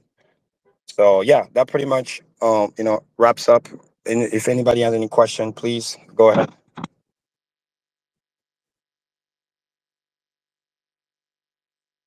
Yeah, guys, can I jump back in real quick? I'll just say this real quick because I heard BB speaking a little bit earlier, and I wanted to just emphasize a couple of points Awesome. that So he did said. Money Gang have a question, or am I talking over somebody because there's a bug? Yeah, yeah. I'm speaking, bro. I don't Money know if you can gang hear me, speaking, but Maddie. Yeah. Yeah, go ahead. awesome. Basically, BB was saying about, potentially if Rich is not able to stream, right, does that stop the momentum of potential like price appreciation, content, etc.? Obviously, it's very, very important to have him back on, and I think a lot of us invested in him as a person, right? We watched the streams, we enjoyed what he was saying, and he's a very good mouthpiece, right? Like he's very good at speaking. He's a very logical, interesting individual. But the thing about the 140 different streamers and stuff like that, when we get positive news, when we get say dismissals, or when we get like things moving in the right direction, it only adds to the kind of snowball effect of a community that wants to stream, that wants to make content, that wants that to happen, because more people engage with it, more people feel positive about it. When things have gone bad or gone sour, right? You don't want to say something on a stream and then it starts to go the opposite direction, right? Like you don't want to push something, or I don't want to say promote, but you don't want to give your theory on something and then it goes the opposite way. And the motivation to stream, the motivation to put content out there is less and less and less. And I actually think, the more we get this kind of positive news, we don't necessarily need Richard to come back. It would help because he's, got the most clout. He can get on the biggest shows. He can reach larger audiences. But if we get positive news, if we get things in the right direction, there is going to be way more streamers that come in. Like back in 21, loads of people came in and started streaming because they start talking about this product or talking about this crypto. I'm using the wrong terminology there. Talking about this crypto, and it was going up, and things were positive. So the motivation there for people to then go and talk about it and not feel nervous to talk about it starts to go up, and I think that will all amplify. Obviously, green candles brings that, and those candles come from investor confidence, and so this has been positive for the Hex Pulse chain ecosystem in general. Anyway, I'll jump down. Thanks, Money gang. Yeah, that's good. Just quickly, Actually, if if I may, anyone wants to oh jump god, down to let up some other speakers, can you please jump down? Sorry, Karim. oh god.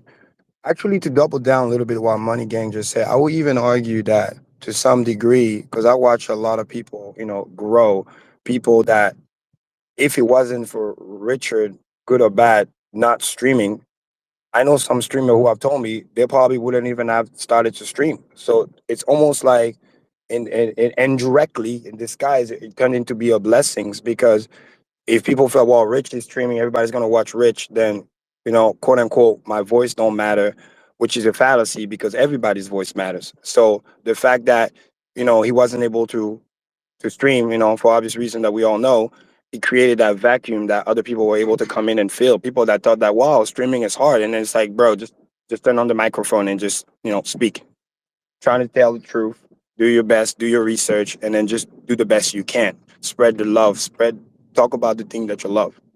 And a lot of people were able to step up and then catch a few views. You know what I mean? Like everybody remember their first couple views, right? Oh wow, people actually care about what I have to say. Boom. And then you build your confidence from there. Next thing you got 20, 30 people that come and listen to you, and then now you start a farm, then it grows to 100, then it goes to 1,000. So it's like in disguise. And I heard somebody earlier made the kind of Satoshi analogy, which was kind of pretty good. So I mean, obviously, it's good to know that he's still around, but I don't think that whether he streams or not, because we've been to that double bear market and we understand, and we're literally battle tested. That's why I've never been more bullish, because I'm like, bro, we've seen it all. Like, throw it at us, we got it. Like, we're literally like a lethal weapon, like Team Sim 6. Like, we know what to do. Like the general can send a mission and then we just go execute. It's just like we're good to go. So on that end, trust me when I say this, we are good to go. So whether Rich comes back now, later, obviously depending on the case, obviously it'll be good to have him simply for the simple fact that I want him to be able to express his freedom and be able to come and talk. Because anybody that really knows Richard knows that he loves to hang out with the community. He loves to go live. Like he was the one inspiring us to do freaking 6-hour streams. Why did we do that? Why did I do that with Maddie and Wells and stuff? Because we saw Richard do it. Why did Hexology went on 24-hour live stream with the community and we're just out here? We're breaking the internet. Nobody do what we do because Richard led the way. He didn't quit. He's sitting there, hanging out, and it's not like he's gonna press play, be like, oh, I'm gonna be here for 6 hours. No, it started, we're like, oh, maybe it's gonna be like an hour or two. And then he's just a great, great conversationalist, great conversation, answering questions, sometimes just staying literally until he answers everybody's questions. And when there's literally no more questions, we start talking about life, other things, a little bit of sci-fi, and the next thing you know, good night, guys. So in other words, it's like it just turns out to be 6 hours because we're just hanging out and having fun. Like people will come in, get their drinks, be in their kitchen, cooking, just like literally you're just hanging out with the community. That's what makes it so powerful. That's why today I got people that I call brothers and sisters, people that I haven't even talked to directly face to face for years. And then literally I see them, it's like, boom, it's like I saw you last week. We just start where we left off because we're connected. And that's the power of streams, community. We're not physically next to each other, but we're there. Like, you know what I mean? Like you don't feel me physically, but you feel me. Like I'm saying. And that's really what's the key. So I'll encourage every streamer, every new streamers, like it's good not to just wait and rely on Richard. Just be out there. He will come when the time is right. You know what I mean? We'll live it to, the world is gonna come into place in the right place. And especially after this election, and if everything goes well, obviously, now we gotta wait for the judge to come up with the writing. It might be, weeks, who knows, months, but it's looking good. We're just gonna leave it at that. We don't want to over speculate, but again, keep spreading the word. There's gonna be a transcript that's gonna come out. You know what I mean? We have all the details. We were here, so it's like we're looking good. Now we just gotta continue to do the work that we have already started to do. Bull market or not, real Mexican knows it's not about timing the market. Let me remind you, right? Everybody know the favorite quote. It's not about time in the market. It's time in the market. We didn't just started all this because we're just going to be here for 1 or 2 cycles. No. Those of us who did cuatro cincos, we know we here 15 years. What does that mean? If you do the math, that's what? That's minimum 4 halvings almost. So it's like, okay, cool. Having next bull market. I heard somebody say, oh, we're worried about the bull market. No, we're not worried about that. Real Mexicans don't worry about the bull market because we know we're going to see more bull markets. We're going to see times where we know HEX gonna be dollar plus because we understand that we're playing the long-term game. And every day we go stronger. Every day it's like we got antidote. Imagine having all the vaccine shots and then literally whatever comes at you, it's like your immune system is ready. And that's who we are. Now we just need to stay ready, double down, don't take anything for granted, right? And then keep pushing the good word. That's it. Spreading the truth, spreading the good word, education, and ask question if you don't know something, and then just do what you do best. And this is the one thing that we're so good at that cannot be duplicated. Everybody knows. That's really the key. This is why you can fork a coin, but you can't fork a community. Those are not just tongue-in-cheek statements. Those are real, especially with Hexagon. And speaking of the community, there was one funny scenario. I don't know if anybody told it yet, but the SEC lawyer was basically talking about Americans who sent money. The judge asked, "Who do you have proof of a specific person or people that has sent money from the U.S. to this, exchange, or whatever you want to call it, address?" And basically, he did not have any proof. Yep. In fact, the only thing he did was he asked the judge, "Excuse me, can I turn around and show these, show the Show of hands. show of hands in the audience?" And the judge basically said, "No, absolutely not. You're not allowed to ask the audience to raise their hand to say who sent money to the address."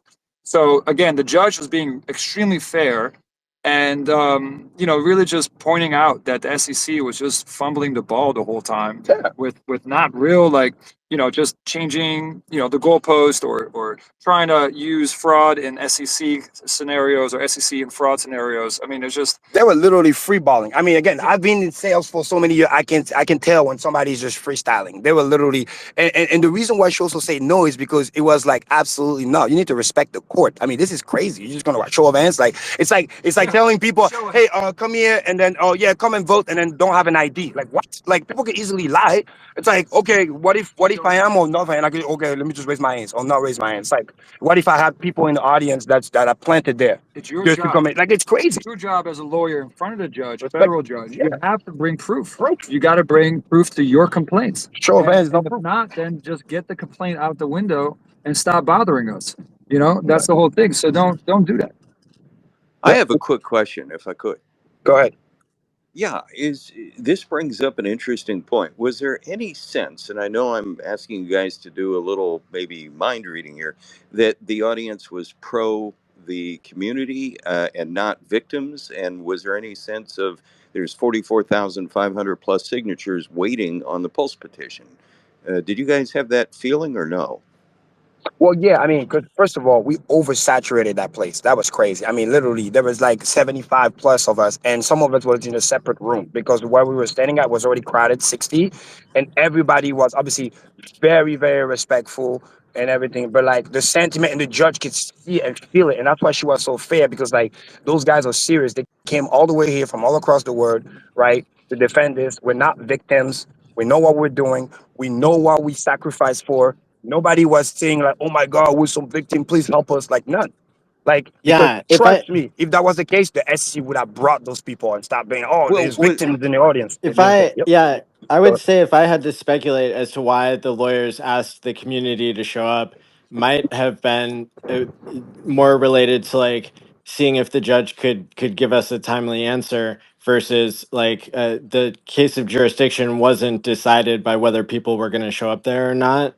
And Nuclear Herbs said earlier on this space, which people will be able to go back and listen to, that you know, just because you have people in America that live in America that are coming to the court, that doesn't prove anything, especially proving anything that's being considered right now in the in the jurisdiction phase. And so maybe if any of these pieces of HEX or Pulse and PulseX, like if any of those move on to the next phase of court, then it might be more relevant some other things. And it was interesting because I was talking to one of Richard's lawyers after the after the case was over. They were hanging around talking to a lot of us, and I asked them like, "Hey, you know, why is it that the SEC kept saying and the judge was almost saying like that it was Richard's Hex conference? It was my Hex conference, and doesn't that doesn't that give Hex a better case if all of this evidence because Kareem and anybody else Yoon who were there, how many times did they bring up the Hex conference? Dude, So many many, times. so many times. It was hilarious. It was so hilarious because it's like they keep bringing it up. Like literally, you can sense it. It was palpable that that was their only little threat that they were trying to use to try to create, some level of jurisdiction. But it's like, first of all, they kill it with one shot by saying, well, first of all, the adopter amplifier ended, for Hex, and then the conference is literally 11 freaking months later after the end of it. Correct. So just that alone was like, wait, what is Richard Nostradamus? Like he would knew and he would project 11 months in the future? No. And Yeah. the council perfectly said, I love the word that he used. Like he didn't, he understood that it wasn't done via Richard. It's just something that the community came across and did it themselves. And the community, I quote his word, just invited Richard to come and get a lifetime achievement award, which is true, to come to be celebrated for what he has created. In other words, we did it. And we invited him to come to our event that we put together as a community. And that really was the key. So it's kind of like a 1-2 punch. First shot right away with the timeline, and then just by explaining, well, the reason why he was invited there was just so he can get that award for what he has created, not to come and promote. And they also said, which is important to point to the judge, not because I said something is cool that it means that I'm actively making updates for the thing. And that's very, very important, especially that in the case of HEX, launch, finish, and complete, right? You interact with a contract or not, it's up to you. But if I say something is cool, that doesn't mean that Yeah. I'm creating some expectation of work of others. I'm going to create another cool things and then add this on top. No, it's finished. It's done. There's no upgrade. There's nothing else to be done. So that was really, and really and important. and to make it like a little bit more clear for people that weren't there or even people who were there, the only hex conference we've had, at least four of these, if you don't even count the 24-hour streams and stuff like that.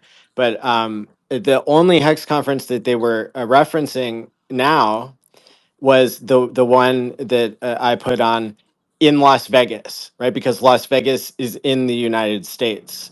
And I noticed that they did not bring up even any of the statements that they had done in the original write up the SEC had done, the complaint against Hex and Richard originally, where they had mentioned at that point, the most recent Hex conference that was only online, Yep. and that was the last time that Richard had it still is the last time he spoke publicly on YouTube. And they didn't mention that at all.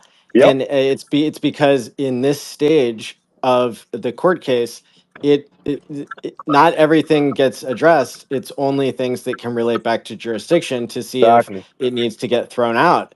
And so, I told Richard's lawyers afterwards, like, hey, um, y- you know, isn't it true that you could have made even a stronger argument if you had said that it wasn't Richard's conference, um, in the first place, and to some extent that they had argued that, but then the SEC just kept bringing it up, because this all goes back to the timeline of whether the statements that they cherry picked against Richard and against Hex even fit into a timeline that makes any sense. Otherwise, it's going to be the timeline not making sense that is part of what gets this case dismissed, at least against Hex. And to summarize for people who haven't been in here earlier, probably the biggest takeaway from this, one of the biggest surprises I had was, oh, the it's theoretically possible now for the judge to dismiss Hex and continue with Pulse and Pulse X, or Yep.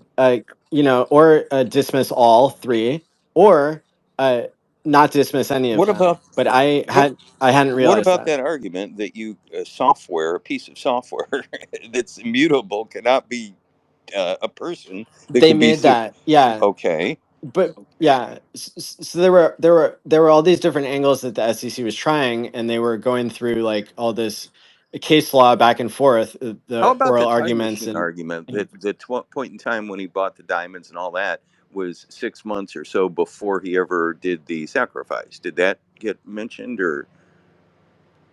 they were questioning it just under this uniform concept, so they didn't mention time machine, but they were attacking the timeline at every turn because the timeline is so weak. And so that's what we have posted in the nest here is the actual chart that Richard's team gave to the Did they have? judge. Did the SEC have any effective defense, or what would you say was their biggest defense that was even reasonable?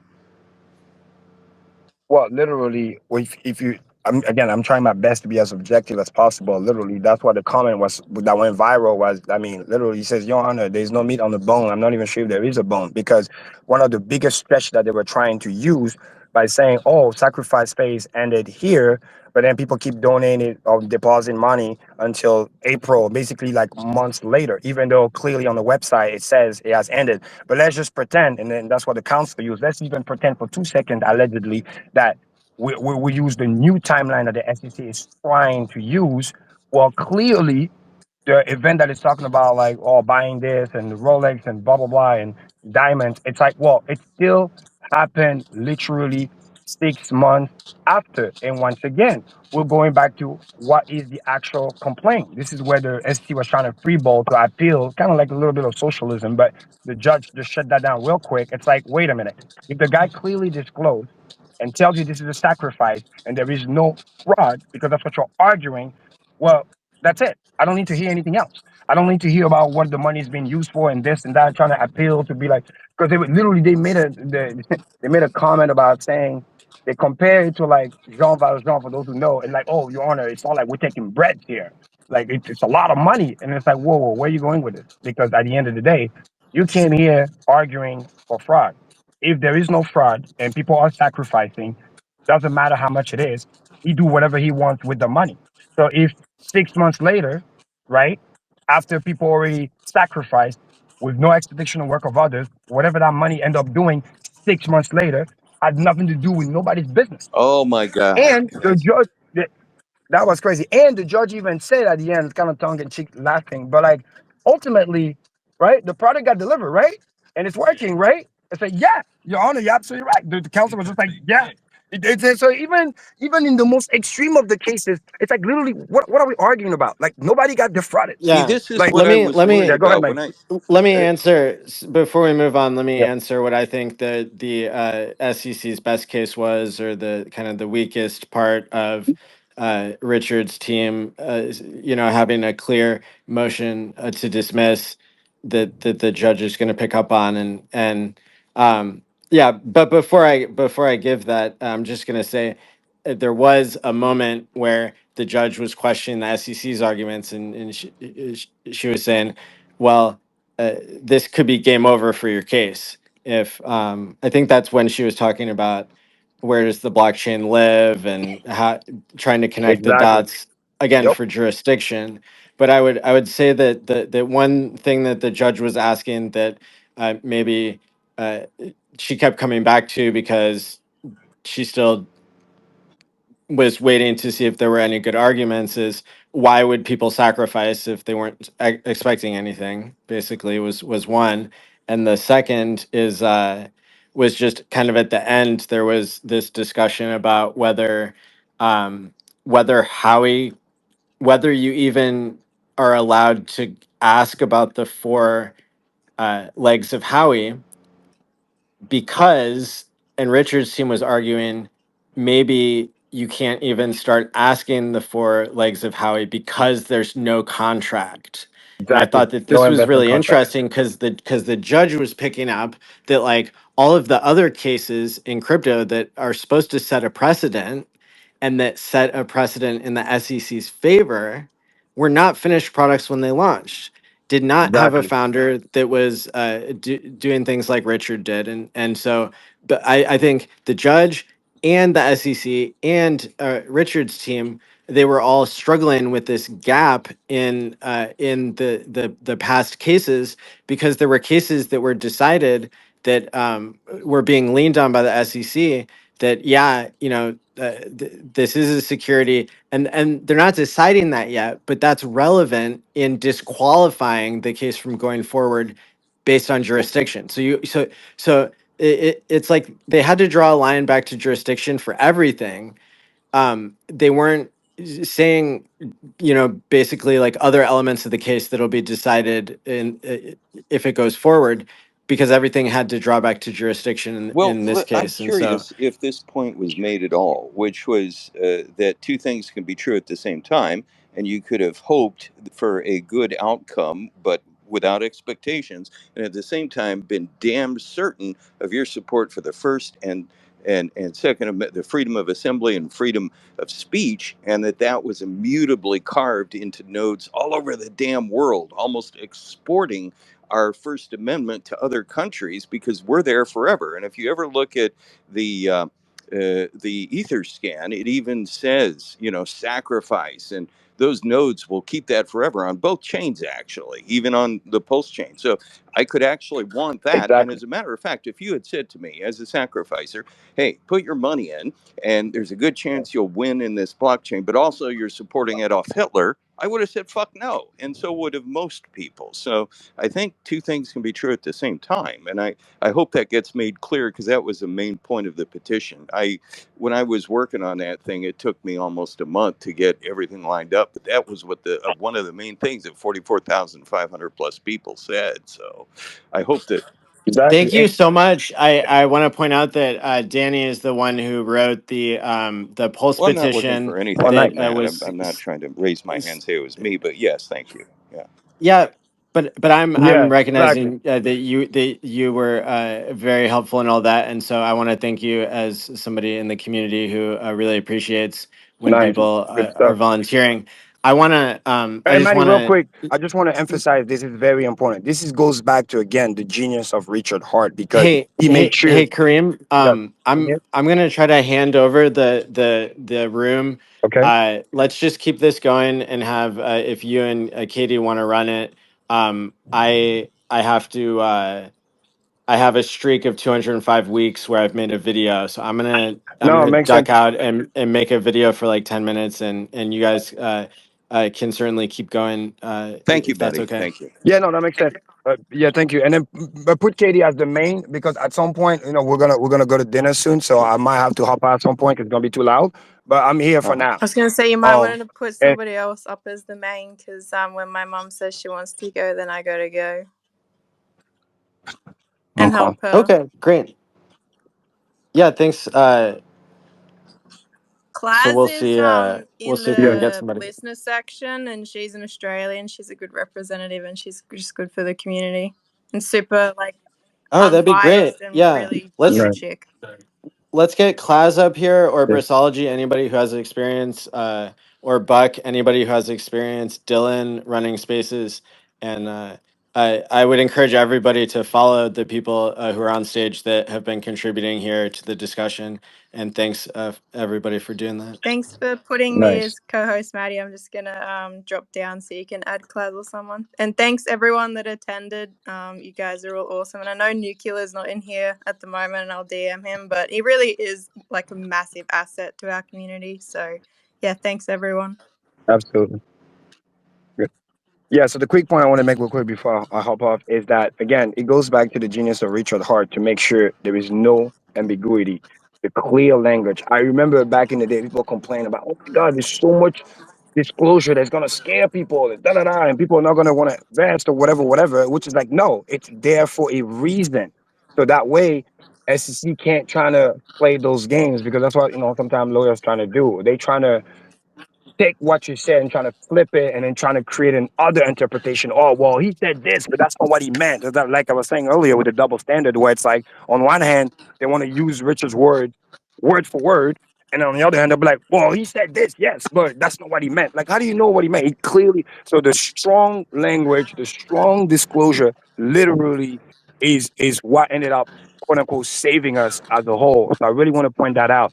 So that was a genius move that he did to be very, very crystal clear so that his words cannot be misconstrued or manipulated and all this other stuff. So that's why it's really, You really, know, really good. now that you've made that point, I'll say one. Everybody go ahead and hit the like on this space and share it out because it's been particularly good, and I think we want to get the word out. So thanks to everybody Absolutely. doing If I that. could just say one thing about that point too, that's super important, which is this: the SEC in their original complaint actually edited Richard's words, so it became like one of those things where you know how famously they always have Trump saying there's good people on both sides, and then they edit out the next sentence, which is I'm not talking about the white supremacists. They did that to Richard, and what part of the footnotes were on the I'll quit talking about the petition, but one of them was to put the rest of the statement back in, and it was one of the most severe disclosures you could have gotten. I think it had to do with Exactly. whether or not he was going to be working for you, and he was like, fuck no, blah, blah, blah, blah, blah. And the SEC just edited that part out so it looked like Richard was saying something he wasn't in the original complaint. Very well said. So again, that's wisdom on his part. Again, be able to see this far fetched or well ahead it goes back to again what I always loved about Hex from the get go when I was telling people, guys, the fact that this thing launched complete, you have no idea. This is what it was. It was running circle on the head of the SEC. And I think the judge, I mean, I'm paraphrasing here in a way, but I can sense that the judge was impressed because they came up with all those precedent case trying to be like, oh, it's going to be a walk in the park because we're going to be able to use that. And then the thing ended up backfiring on them because, again, our counsel, genius as they are, they didn't waste their time trying to argue Howie and this, that, because, right, there's Howie language, so to speak. You can't deny that. And it's good that they never lied. They never trying to like create stuff like the SEC lawyers were doing. They basically say, whoa, whoa, whoa, before we even get there, we don't even have an investment contract. Again, which goes back to the whole case while we're doing a motion to dismiss. Because we have so much more ammo we can use, but we don't even need to waste our breath because again, you do not have jurisdiction and then there is no fraud here because those are the complaints, right? We came here based on the complaint, so we don't even need to waste our breath on other things. The same way where the SEC try to be slick, where you come up with those two complaints with the sloppy work, but then you want to argue about something else. You're trying to get some type of like, you know, populism going on. But yeah, use the money to buy this and buy that. Whoa, whoa, that's not Well, what we then hear you know about. what, We Karim? hear You about and Maddie fraud, made my and we night. hear You about. made my night, and here's Yeah. why. I was worried Oh, about thank you. Carol Amon Bagley because she's well into her 70s, and I thought, oh my God. And she Okay. had ruled severely against one crypto case, but I think it was a total scam and whatever she did. But I Mm-hmm. thought, based on her career as a government prosecutor, that I mean, if you look at her record, she's ruled against a lot more than she's ruled for defendants and usually always in favor of Mm-hmm. government three-letter agencies. So I'm just glad as hell that she has the capacity to see through this. That's wonderful. And she is a Republican, but that doesn't matter. So anyway. Yeah, no, I was very impressed about the judge. Period. Very knowledgeable, very sharp. You know, because people say, "Oh, it's the old judge, this and that." What if crypto, new people? You know, because people can have those easy bias, thinking like, "Oh, wow, what does she know about crypto?" But she was on point. Seems like she did her research. I like to believe that's my speculation. I like to believe that the fact that we were there Oh, also yes. helped to make sure, like, oh, all those people are here. I'm gonna do my job. I'm gonna make sure I hear everything out because again, it's affecting people's lives. It's no longer the joke about, oh, look at all these bots. Oh, Richard control everything. No, real people showed up So somehow from it was all clear around that the world. those real people were against the SEC, even though they weren't shouting and they were well Mhm. behaved. Exactly. And that's another thing too that show respect, right? People came, polished, nice, took off their hat, really cool, all rise, all that stuff. Like good etiquette. Like we represented the community very well. I was very pleased, very impressed, good attitude all around, I wonder what respectful. would have happened if the judge had let one of you guys speak. Yeah, and you can tell that our council, the seven, they were very relaxed, very prepared, and they loved the fact that we were there. It's kind of like imagine if you play like a sports, right? And then you play in front of your home team, and we're here supporting you. So it's like they were really just in the groove. And I can say one thing too that was really cool. Like I wouldn't be surprised if like some of them, it's so cool. They were like, "Oh, Kareem, I'm glad you're out." I was like, "Wow!" Some of them even knew about like us. Like it's just like it's really, it's not just because you think lawyer, they just get paid, right? But it was cool to see like people were like genuinely like, well, they knew what was and like, oh, I'm glad you're out, I'm glad you're okay. Like it felt good. It's like wow, they actually care. You know what I mean? Well, Kareem, you So had a that's lot of another support thing among the that's like community too. I'll tell when you you that. see that, Yeah. it's powerful. It tells you that they're gonna put their best foot forward. They're not gonna do slappy work, collect a check and bounce, right? They're making sure. Oh, it was cool. They had illustration. They can prepare. Like it was like a team. Like only two people were talking, but everybody else was like moving, writing things down, passing it around, using for illustration, helping the judge. It was just, dude, gangster. It was so good. And then like, and the SEC felt like there was just like three of them, and at some point there's a fourth guy that came in. But it's like we are like eight lawyer, and they are like four, and then we are like 60 some people literally in attendance. It's like Right. you can't just say like, bro, it's not gonna end well for you. Was there a sense that Let's they're let's make sure aware? that Claz is able Yep. to take over the space and make sure we can hear from her and she can run all the functions. And Oh, if yeah. something goes wrong, then somebody needs to just come to my YouTube live stream and like tell me I need to like fix it. Okay. Yeah. Let's make sure. Claz, can you hear us? Can we hear you?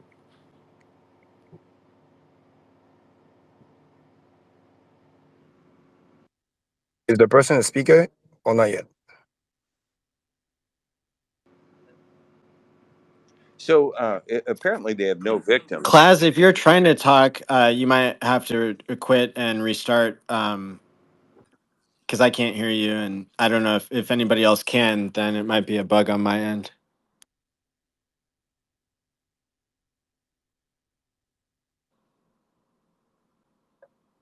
But yeah, you guys can continue until we hear from her. Okay. Yeah, one thing. Got it. Yeah, one thing I wanted to bring up too. Turn the volume down. At the very beginning, and I was nervous about the judge as well.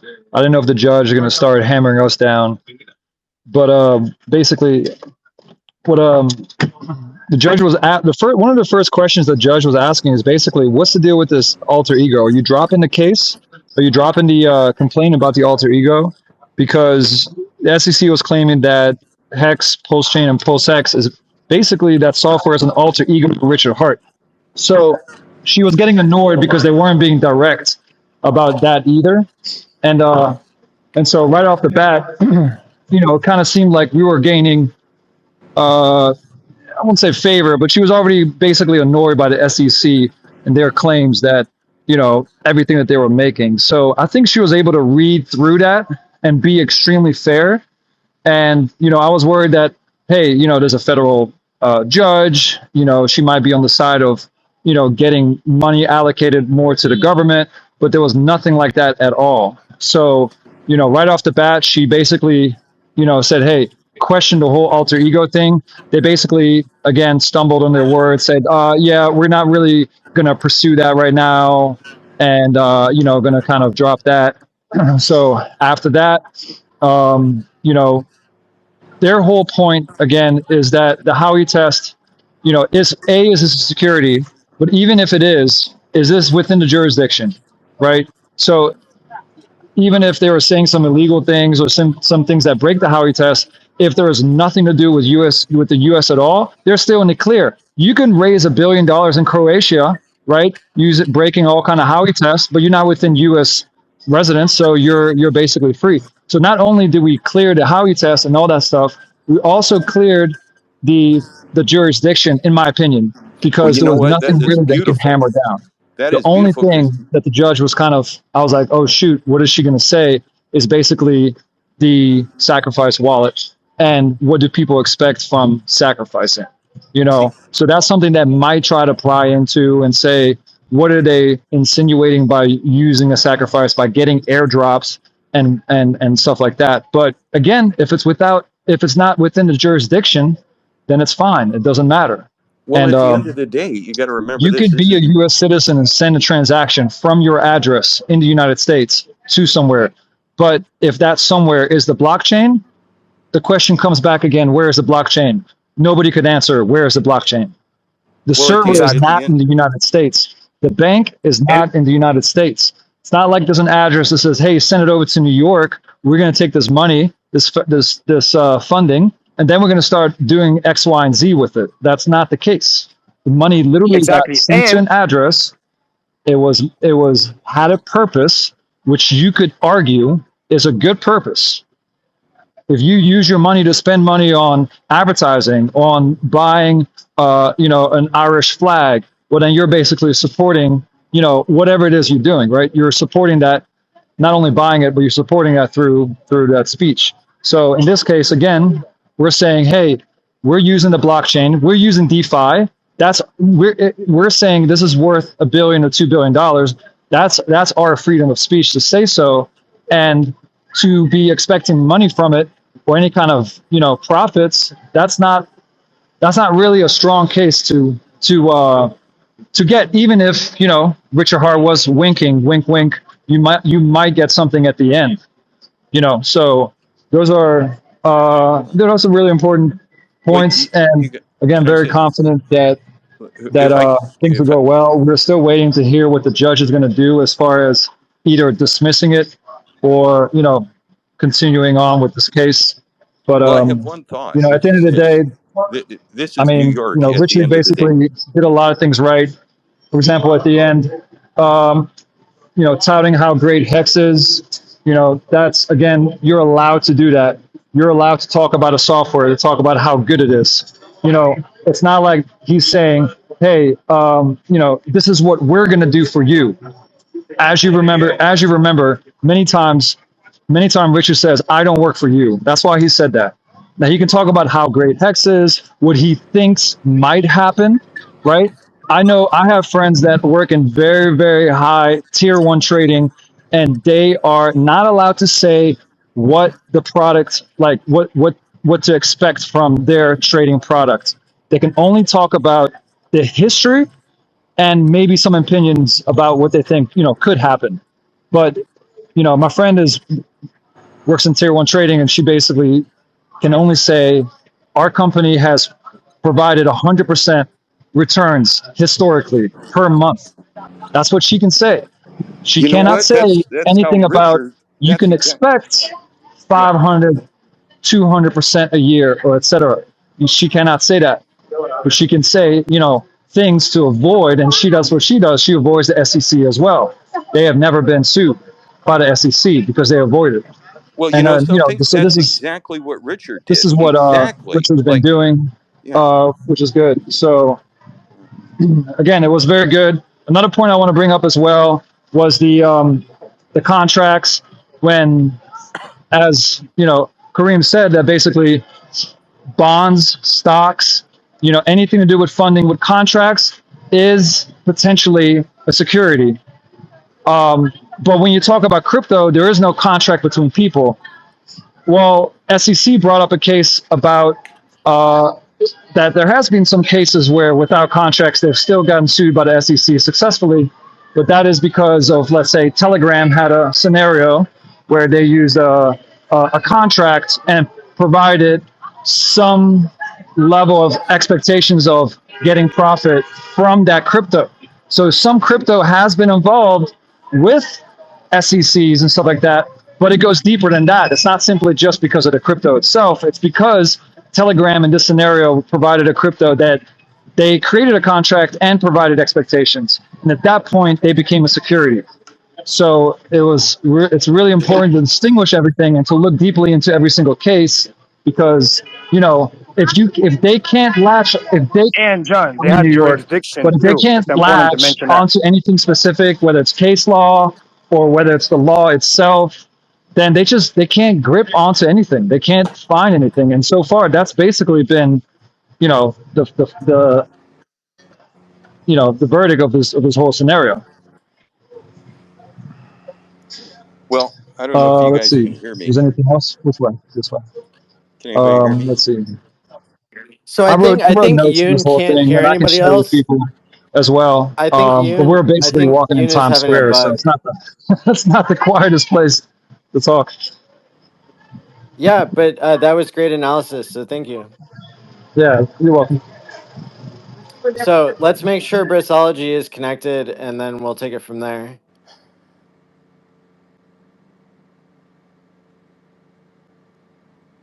Can anyone hear Brissology? No. Can you hear me, Maddie? I can hear you now. Great. We have Crypto Class. Are you able to take over for about 15 to 20 Yeah, minutes? for sure. I'm available for about 45 minutes. Sorry about that. I had to fix my connection. I think we're solid now. Yeah. Well, thank you so much. Yeah, I'll let you take it away, and you can decide how to run the space however you like. Sweet. Thanks, Maddie. Yeah, it'd be good to Glad to hear have from some other people that were actually there on the day. But yeah, I appreciate Karim and Danny have been doing a great job as well. So keep it up, guys. Yeah, let's just keep it flowing. I perfect. don't Yeah, think no, anybody glad to can. have you here. I don't think anyone can hear me, right? No, Can we can hear you. hear you. I'll leave, I guess, and try and come back in. No, you're good, man. We can hear you. You can hear me? I can hear you. Yeah, go ahead. Oh, okay.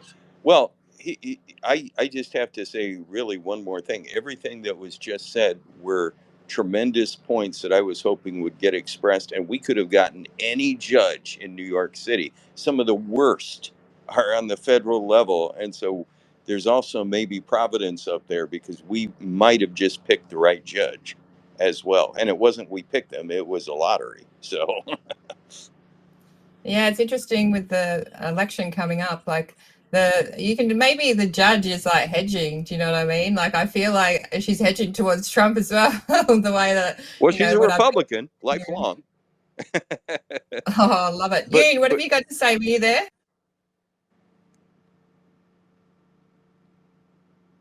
Yeah, guys, if you're not speaking, do you mind to step down? I got a couple of requests. I can't let people up if I got too many speakers. Thanks, guys. I'm sorry. I wanted to say something. I was there, and can you hear me? Can folks hear me? Yeah, you could. Yeah.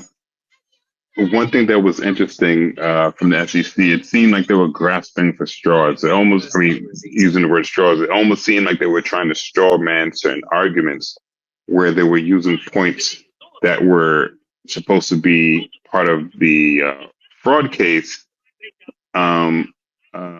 They were pulling that stuff into the points that were supposed to be strictly for jurisdiction. And the judge kept calling them out like, okay, why are you bringing this up? Was this part of your brief? Okay, yes, it was. No, it wasn't. If it wasn't, are you amending the things to add it? And they were in a position where they just kept denying what they wanted to use. They didn't want to give any confirmation on what they wanted to use and what they didn't want to use. And so it made them look very, very weak. And when it came to specifically focusing on fraud, they had a hard time showing evidence of Richard Hart doing any kind of deception. And the most they would do is use the analogy of some other case as a reference and saying that this is similar. But they couldn't prove at any point that Richard Hart was being deceptive. And the point that the defendants, Richard Hart's defendants, would use to sort of, sort of laid on thicker that they're not showing any evidence was that Richard Hart literally laid everything out from the jump, as folks have mentioned, no expectations, so on and so forth. But they cleverly used the argument of the transparency of the blockchain. Even when you're using mixers, that was like so clever to me because they made it clear that, hey, like you can, anyone who, and the judge even mentioned it, like, I guess there are people out here who would be diligent enough to do the work. And the SEC tried to respond that, well, yes, well, it's not that clear. There's still spaces where things are elusive, but they didn't have the due diligence in their, I guess, research to show that Richard Hart was the owner of any wallets, or that things could link back to him in secrecy. And lastly, that anything that he said was a deception. She laid it out. His lawyers laid that out so perfectly. And in my opinion, they didn't really argue the fraud case well. Jurisdiction, they didn't make any arguments that were sticky. And I think it looks, in my opinion, again, it looks like things sort of are leaning in the favor of Richard Hart. I think the only challenge would be if there are any more questions that have to do with the funds in the wallets and why people would sacrifice. And as Yoon mentioned earlier, the lawyers did bring up the aspect of freedom of speech, but I did notice that they were a bit tentative as far as diving into it. And they gave sort of this perspective that, anyone who has funds will do whatever they want to do with it. The most they can do is speculate. They can't speculate on what people want to do with their money, which I thought was clever because it sort of avoided diving down a trail of having the judge try to tease out and speculate on why people would want to donate their money and how that may be some sort of expectation. That was completely dodged. Sure. Which I thought was really clever. And that may be but that's true. it. That may be true. I'll just bring up one other point, though. Imagine for a second that my inner motivations, deep inside my heart, that nobody knows, were that Pulse would succeed, and that was, I don't know, 62.5% of my inner emotions, And the remainder was that I stand up for freedom of speech, and I'm secretly overjoyed because I view these nodes all around the world as sort of like Mount Rushmore, carving my wallet address that I can tell my grandkids about in so many years from now, that hey, I was part of this for freedom of speech, and look at what was going on in the world, and freedom of speech is being censored everywhere. And I like the fact that you absolutely cannot censor an immutable blockchain, and that's why I did it. Now, what if my intent was only 1% towards that, and 99%, oh, I hope that this blockchain works, but I'm willing to, it's just hope, it could not, I could lose it all, and I've 1% over here on Mount Rushmore. I don't think any of that really matters. First of all, it requires the SEC to enter my head and my heart and say, we You're know right. what you were really thinking when you, because You're two things absolutely right. can be true at the same time. And I would say most anybody, if I said to you that everything you want is going to happen on this blockchain, oh, and by the way, we're going to kill one baby for every dollar that you invest, and we'll do it in some war somewhere, so that's where your money goes. I bet you'd be like, hell no, I'm against that thing so much that I don't care if I succeed financially. So it really is a two-pronged thing.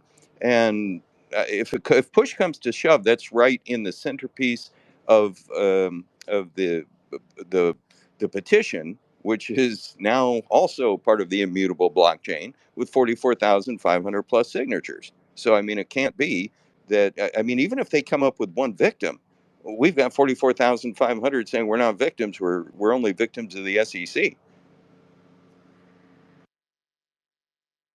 Yeah, I mean, I totally agree. I mean, there was no room, and it seemed like the judge didn't really entertain people's intent because, I mean, Right. Well, I that's mean, good. like, But if it gets yeah, there, like, yeah. yeah, no, you're right. I mean, yeah, that's all I have to say. But it was amazing. I just have to say this. I'm not an expert in legalese in any capacity, but just watching the lawyers, you could see that they really did their homework and they had multiple angles to sort of uh, have a rebuttal to anything the SEC said. And the SEC, they were literally grasping at straws. They didn't really have much to go by. And wherever they tried to make a point, the charts sort of helped realign the timeline. And they made it clear from the very beginning of the case, look, we just want to let you know that the timeline and the chronology of the chronological order of all the events will be something that's important that we will have to revisit at different points if need be. And that's exactly what happened. So it was pretty good. Well, that's great. And by the way, if this does I get settled, hopefully it gets settled without prejudice, so that Richard can go right back to where he started. Because you know what? I think the thing that got this tagged, there was a kind of, you can look it up. There's a point in time where he's comparing himself against the SEC. He says, I've done this. I've arranged this much money for charity, 27. What have you done, SEC? I've done this and this and this. What have you done, SEC? So he really was poking the bear. And if push comes to shove, I think that should get highlighted because it's perfectly legit criticisms. Now, he's a little bit of a boastful braggart kind of character, but it is what it is, and it's true. And I think that's the reason this case is really here.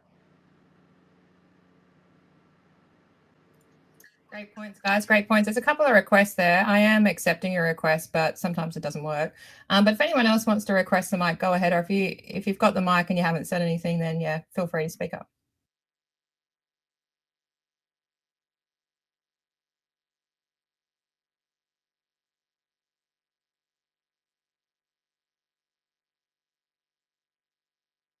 How you going, Briz?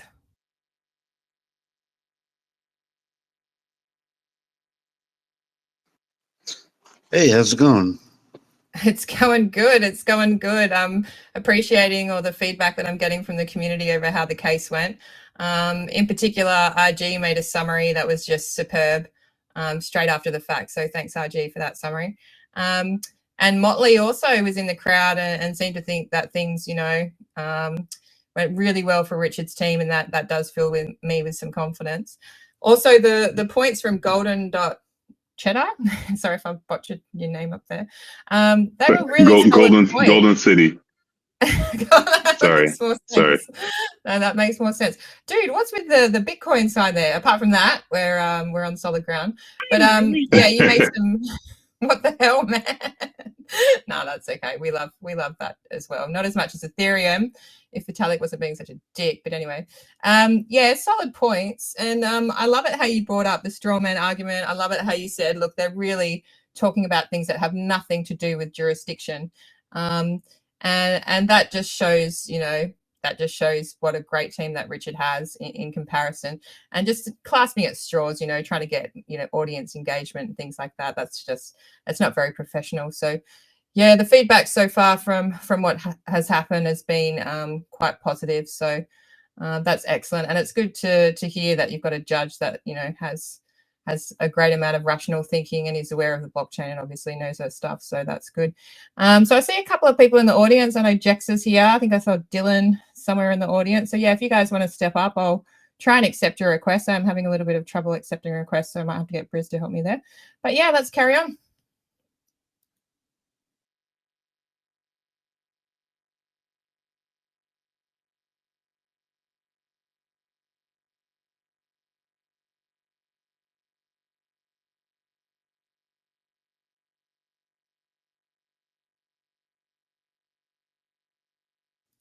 So on you, Danny. You got the mic, man. No one else is chiming in.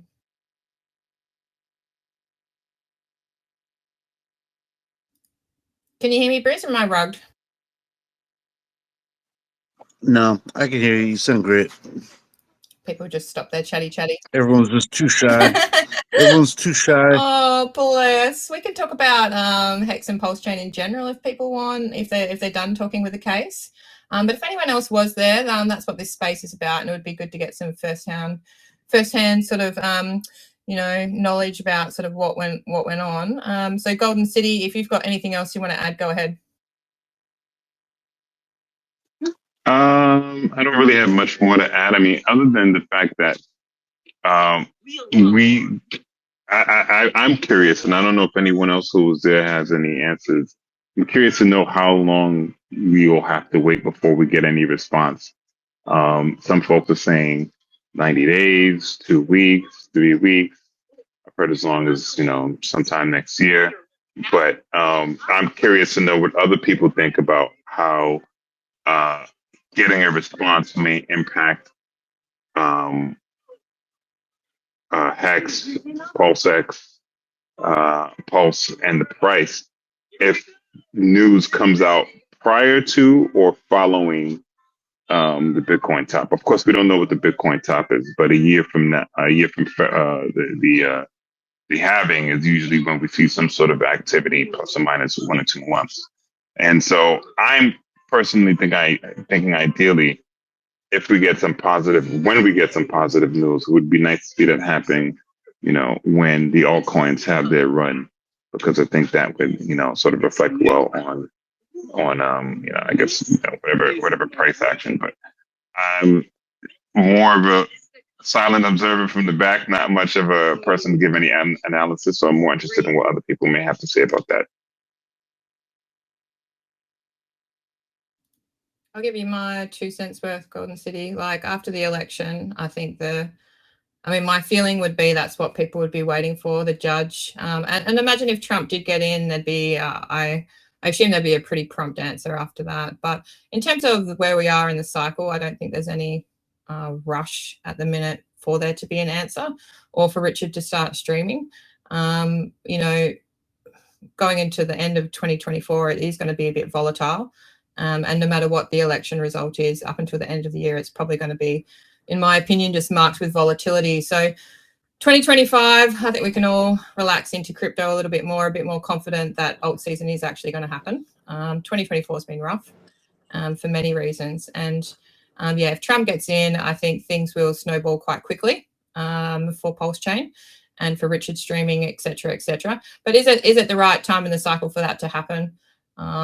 I don't think it's really necessary at this time in the cycle for there to be a quick decision. Danny, I'm interested in your thoughts. Well, my thoughts about that are that if if this gets dismissed or even settled without prejudice, then I know Richard. He's going to want to go in there and beat his chest and be the be the Richard we all miss. If, however, this is dismissed on a technicality or something, and the SEC wants to do what they've done with Ripple, which is file again. In Richard's case, he's just one guy, and I don't know how many millions he's spending on these attorneys, but hopefully these attorneys are smart enough to maybe somehow influence the court to do it without prejudice, because that really sets Richard free. And then he can actually claim, legitimately so, that he has defeated the SEC, which would be the perfect finish for his thing that I think started all this, which is, I did this and this and this. What have you done, SEC? You know, I'd love to see him be able to finish that. That would be the ideal outcome, is to actually know that, we're not going to have further cases put on Pulse Chain. But I think the election result is just so important for crypto. If Trump gets in, our moonbags, like we can go back to being like the hopium suckers that we are. Oh, Like if tell you Trump gets something in, interesting about it's that. gone. Like it's so on if Trump gets in. I'll tell you something interesting about that. This is unofficial and this is anecdotal, but I had tried to help John Deaton, who is the attorney. He actually gave me a little bit of help on the petition, but unofficially. And he's now running against Elizabeth Warren. And if any of you haven't seen this, you should look up the second debate that he had with Warren. There were two of them. The first one was pretty good too, but the second one, and she is all about crypto. So at one point, he brought up some astounding shit. She actually did not mention, right after this had happened, JP Morgan settled for $290 million because they were participating in financing a Jeffrey Epstein child trafficking sex thing. And so the chairman of the committee, Jamie Dimon, appears in front of her, and she completely ignores this. So in the debate, John Deaton brings it up, and you could see the fear and the terror, and she actually started shaking a little bit.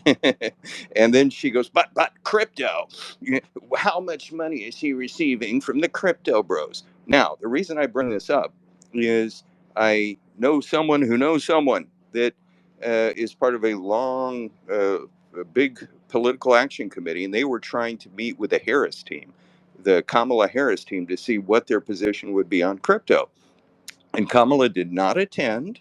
And what was told to them is they can't say much because they don't want to piss off Elizabeth Warren, and she's getting so much money for the Democrats.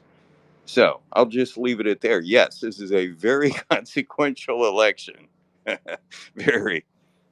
Absolutely. Like, I'm so into American politics, and I'm from Australia, as you can probably hear from my accent. And it's not because I love politics, and it's not because I know both of their policies, all of their policies, like in detail. It's because of crypto. And I can see that if Trump gets in, my future in terms of crypto is very bright. And if not, I'm going for a much smaller gain. So thanks, Danny, on your perspective. And I see that Jexa's here. Jexa, how's it going?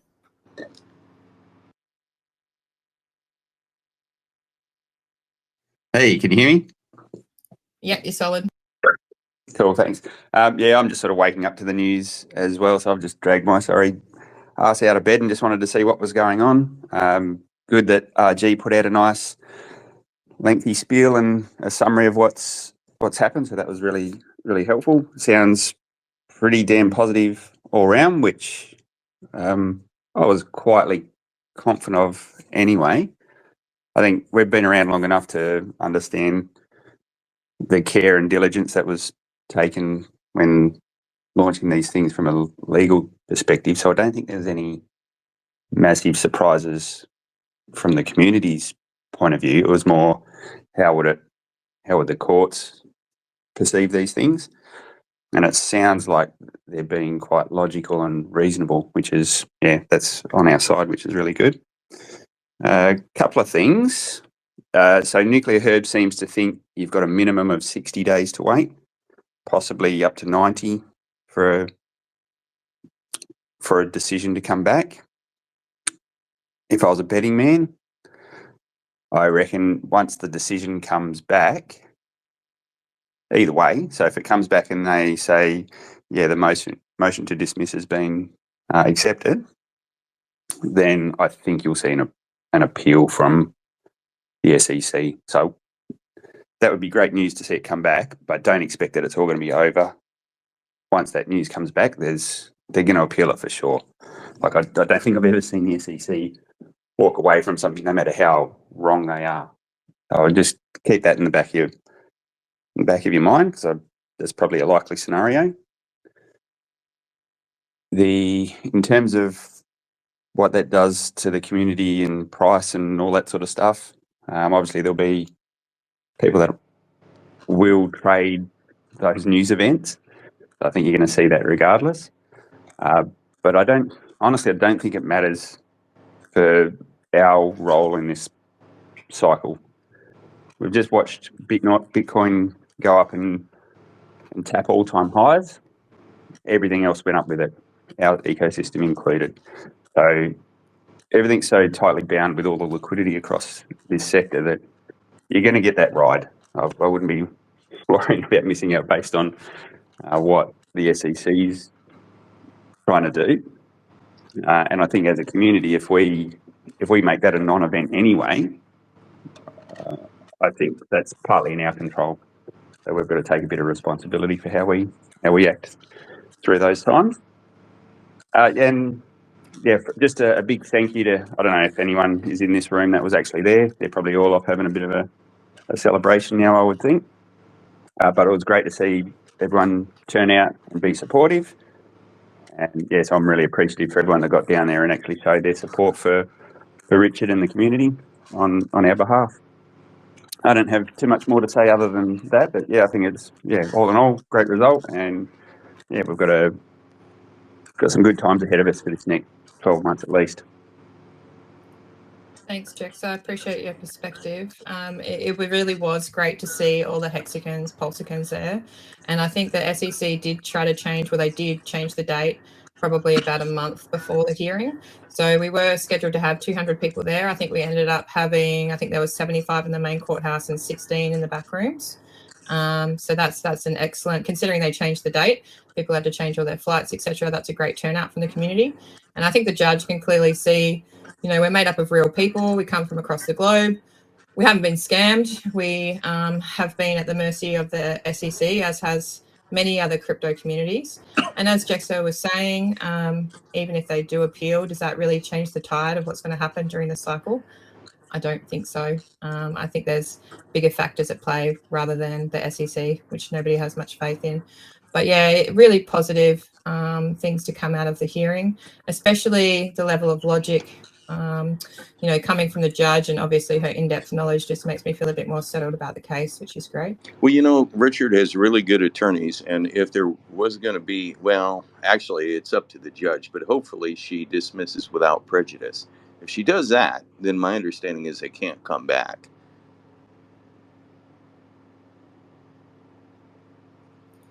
Yeah, we can't control the SEC. That's something that we can't control. We can't control their arguments. They do sound quite sloppy. I know that Richard's lawyers' arguments are solid. He's got the best lawyers in the world fighting the case, and that's all we can ask for from a founder. And the fact that he's taken this stance against the SEC on behalf of crypto, it really is. It speaks to Richard and his character. He's not just doing this on behalf of Pulse Chain or Pulse Chain users. He's doing this on behalf of crypto and decentralized finance. I would like a new level of respect to be brought towards Richard from crypto as a whole after this case. And I think he deserves it. I think he's putting in the fight. That would be nice. I don't know if this world we live in will ever offer it, but I'm hopeful because he really is doing a lot for crypto with this. Absolutely. And for those that don't know, somebody made an excellent post. I think it was it Crypto Memes or some similar account I'll find. But he basically said, look, Richard has more BTC than Satoshi. I don't know if this is true, but this is a post. Richard has more Ethereum than Vitalik. So where's the respect? Yeah. I think we all know there's a disconnect between you say this like he's the Trump of crypto, and I think that's It's somewhat true. No matter what he does, I don't think he's going to get the respect that he should for what he's tried to push through the industry and the stances he's taken.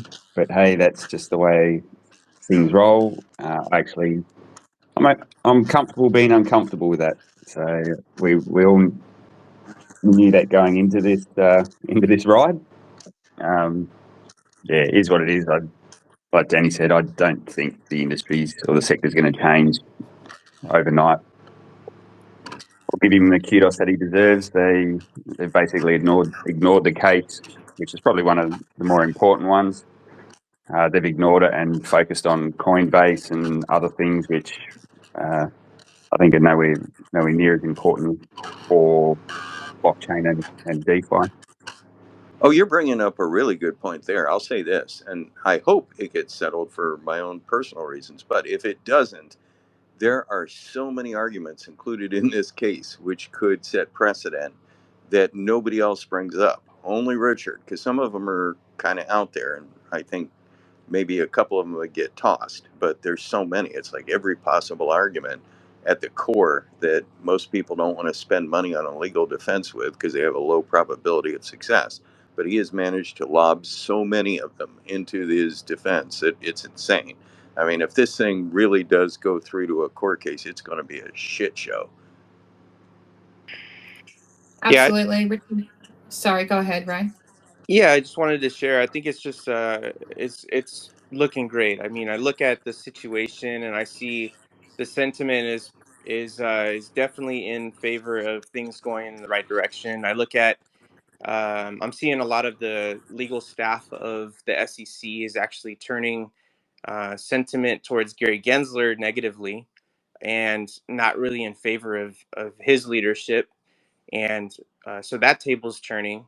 And what that means is that it's likely that their investment in any case leading up to transition of who's going to be leading their people.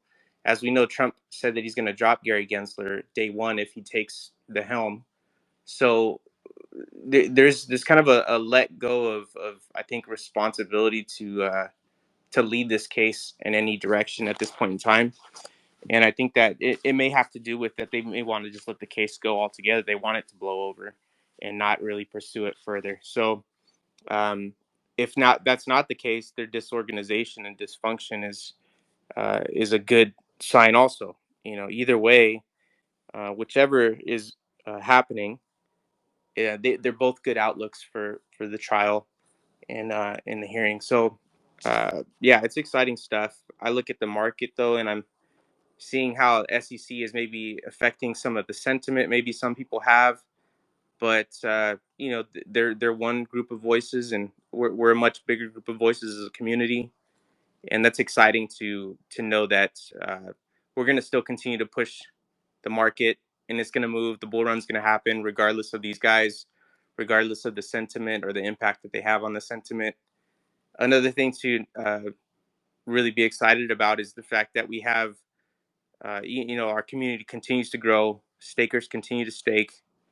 We're seeing things grow in a great capacity in all fronts. So yeah, just keep pushing the ball forward, guys. It's not like the XRP case has done a lot of legwork in the crypto space with the legal aspect of things, but one thing that we have that they don't is that we have diamond-handed founders. And a lot of what's happening with the XRP case, maybe they're pushing the ball forward, but then they also have, guys leading their organization, leading XRP, and they're dumping tens of millions of dollars towards the Democratic Party, and it doesn't make sense, and that negatively is affecting their price. We don't have those negative externalities, so it's good to look forward to is that maybe XRP is gaining more eyeballs and more ears from this whole trial scenario, and we're doing the same, but the difference is we don't have sellers that are dumping on our heads from the top up, from the top down. So it's exciting stuff. You know, that's Brad Garlinghouse you're mentioning. And yeah, remember, XRP is supposed to be an institutional bank instrument. And so they are probably in favor of no self custody. And therefore, they're going to line up and they're not really going to, in the least bit, be concerned about dumping on everybody. Whereas the more that's found out about Richard Hart over time by the new people that'll be coming in, maybe the better. So yeah. Absolutely. I mean, Richard and Pulse Chain has the advantage. We don't have a foundation dumping on us. We don't have a founder dumping on us. Other crypto communities would have had to drop or settle their SEC cases. That's not the case for Pulse Chain. As I mentioned before, or alluded to before, I don't know how wealthy Richard is, but he has money in perpetuity to keep these cases going. The SEC has never come across such a worthy adversary, because the SEC has unlimited money because they're spending American taxpayer money. So to come across someone like Richard, I don't think they knew who they were picking a fight with. And for anyone that hasn't read, he's got 11 of the world's best lawyers. They're Elon Musk lawyers. If you go onto Court Listener, you can have a look through the dockets of what the arguments are from his lawyers. And anyone unfamiliar with the case, you can go through. And the level of detail, the level of, these guys are just at next level. They're the best, basically, and they're so prepared. So yeah, sorry, Jaxa, go ahead. No, Hey I was just guys, I going just want to shout out everyone who was at the court case today, and shout out to the community, because you guys keep me and I'm sure a whole bunch of other people completely informed, entertained, pumped up, diamond hands. I just want to give out all my gratitude to all you guys, and I just want to say my piece. HEX is a better Bitcoin! Let's go! I don't even know who was speaking. This app, you can't tell who's speaking half the time. It shows Danny speaking when Ray's speaking. It's crazy. But yeah, thanks for that. Thanks, Yeah, I just wanted to follow up on something Ray said. I'm probably, I don't know, maybe I'm a little bit jaded. It would be great to see, in my perfect world, Trump gets elected because he's pro crypto, but for many other reasons as well. Gary gets kicked out on his ass. I'm sure he'll find a nice revolving door to walk through, and will land a cushy job, so I wouldn't feel too bad for him. I'm just not sure whether they'll just carte blanche, just drop cases all the time, or cases after Gary leaves. That's going to be the interesting thing. It'd be very hard to have hold a position and be so aggressive for the last, what is it? Oh, since the industry's been going, just to do a 180 and say, yeah, we're just going to drop all these cases. So I'm less hopeful that would be a reality. It would be great if it is. With cases like Coinbase, Kraken, XRP, like there's valid reasons why they're being taken to task, because they are American-based companies. They have been taking custody of people's funds and then doing something with those funds on their behalf, so staking and things like that. So it's fair game that they're getting put in front of the SEC in some instances. Now, I think it's done unfairly in a lot of ways, but they clearly are businesses that are taking funds from people and putting them to work. So I tend to separate HEX and Richard and Pulse Chain into a slightly different beast, because it is not an American registered company that's doing business. It's never taken US dollars. So there's a big difference between those two scenarios, and that's why I was literally amazed that they went after Richard, because they're either ignorant of the facts, which I think is probably partly the case. I think they just seen someone being quite audacious and waving the red flag, so that was an invitation they couldn't resist. But yeah, very different scenarios. So I wouldn't expect on that basis, I wouldn't expect that you'll see all the cases get dropped. Hopefully, some do. But yeah, just I think what you could expect would be less new cases. And to the other speaker's point, there was a second commissioner that came out against Gary publicly. He went on talk shows. I forget the gentleman's name. And then there's the one that's always been on our side, the lady. So basically, at least two of the commissioners are going around saying Gensler's a piece of shit and he's harming innovation in our country. And remember Trump's statement day one. There goes Gensler. So at the very least, yeah, you're going to see stuff slow down and perhaps reverse course. And the egregious cases should get dismissed. Not necessarily instantly because there's job survival, but over a fairly short time period, you're going to see maybe different things approved. So hopefully. yeah, no, I think you're right about the less new cases. I think that will be the big positive to come out of this. On Commissioner Mark, I can't remember his last name now, the guy that came out against Gary Gensler, I would be very wary of him. He's been at the SEC since 2016. He's had plenty of time to speak his voice, and he's sat on his hands and hasn't said a bloody thing for that whole entire period. And now that Gensler's job's on the line, he's all of a sudden come out and talking against Gensler. So my take on that dude is, one, he's making a power play to try and get Barry's position. So I'd be very wary of that.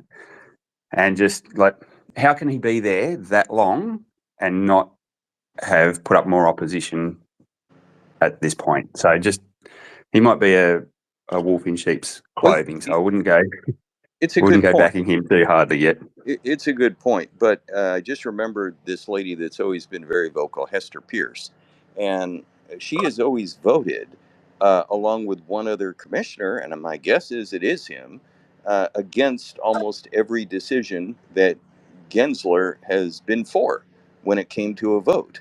So if you go back and look at that timeline over these many years, you'll see there was 2 consistent votes against Gensler and 3 for him. And that includes Gensler himself. So that means there was 2 other people plus Gensler who outvoted Hester Pierce and presumably this fellow. I hope that's the case. And like, Hester has been awesome. Like, she's always been out there and speaking loudly and proudly. So that was really good. But this other dude, haven't heard of him. Well, he So would he's have been never, the vote, never though. So he may not be a very possibly, vocal person, but he's been the vote that has backed up yeah. Hester, because almost everything has gone 3-2, 3-2, 3-2 in favor of Gensler. Yeah, I hope you're right.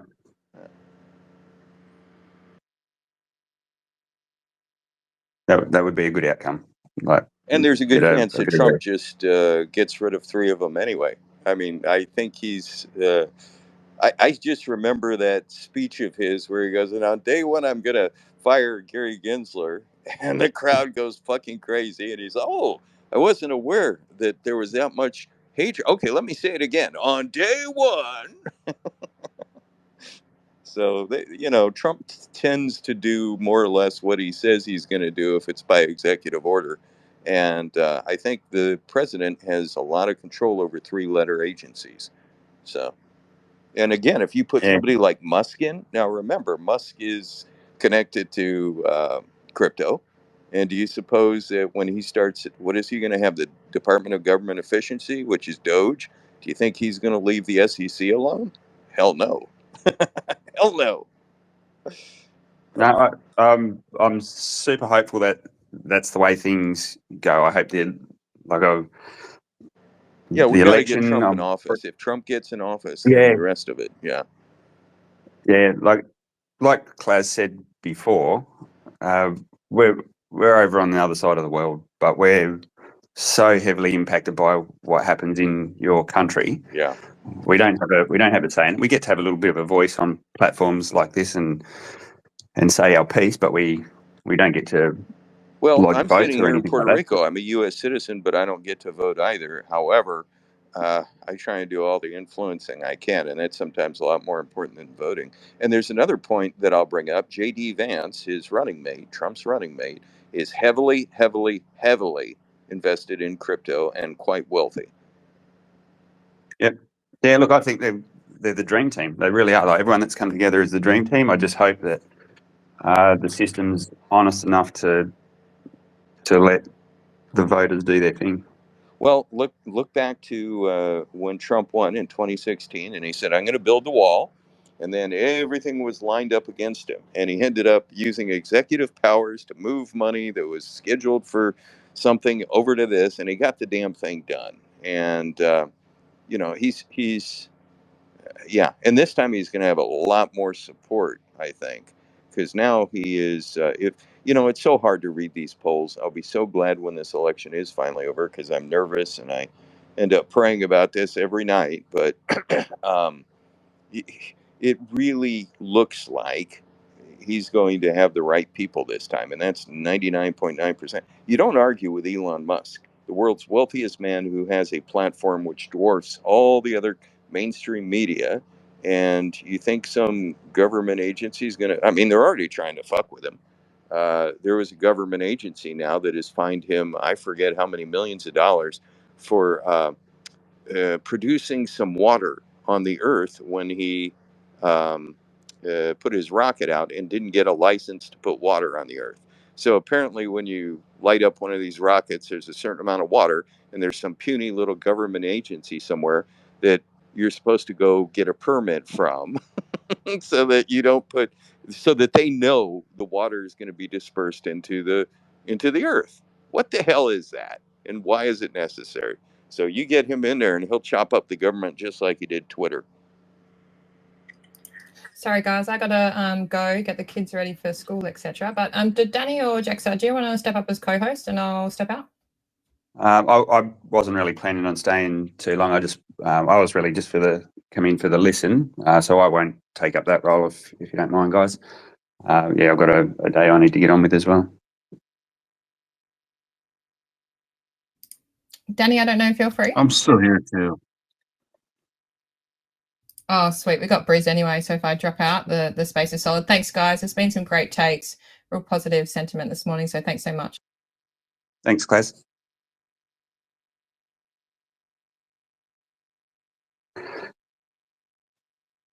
And I'm quietly hopeful, Danny, and the polling thing. I'm with you on that, and that poly markets, which shows Trump leading massively. My concern is that's a global market. So he may have a lot of global support. I hope it's reflected internally. And it looks like we've lost Danny as well. So there's a lot of people over in Australia that are rooting for you guys to get it right over there. Elon's getting persecuted in Australia as well, mate. So what we tend to find is the policies that are pushed from the US and that they end up getting filtered out to New Zealand, Australia. It seems like Canada's on a path to destruction as well in terms of free speech. The UK, so we're all part of that alliance, and we tend to do things the same. So we're hoping you guys get it right, and then there's a flow-on effect to the rest of these, or to the Commonwealth in general, from our point of view, because we do tend to get led around a little bit. There is, I think, in Australia we're one cycle behind you guys in terms of sentiment. At the moment, it's still very anti-free speech, is what I can say from our government. But you can start to see pushback from the people you speak to, both on a governmental side of things, but just anecdotally as well. When I was playing basketball last night, and people in our team there having a chat, and everyone's sick of the way things are going. So I think we probably need to get a little bit more frustrated in Australia before we come out in numbers and really start to change things. But I can feel that happening. So I hope that's the way it goes.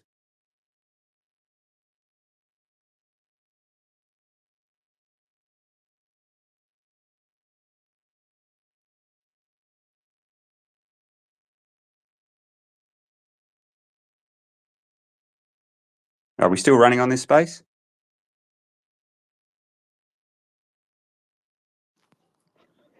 The space is still going. Okay, I thought I was talking to myself and having a good old rant.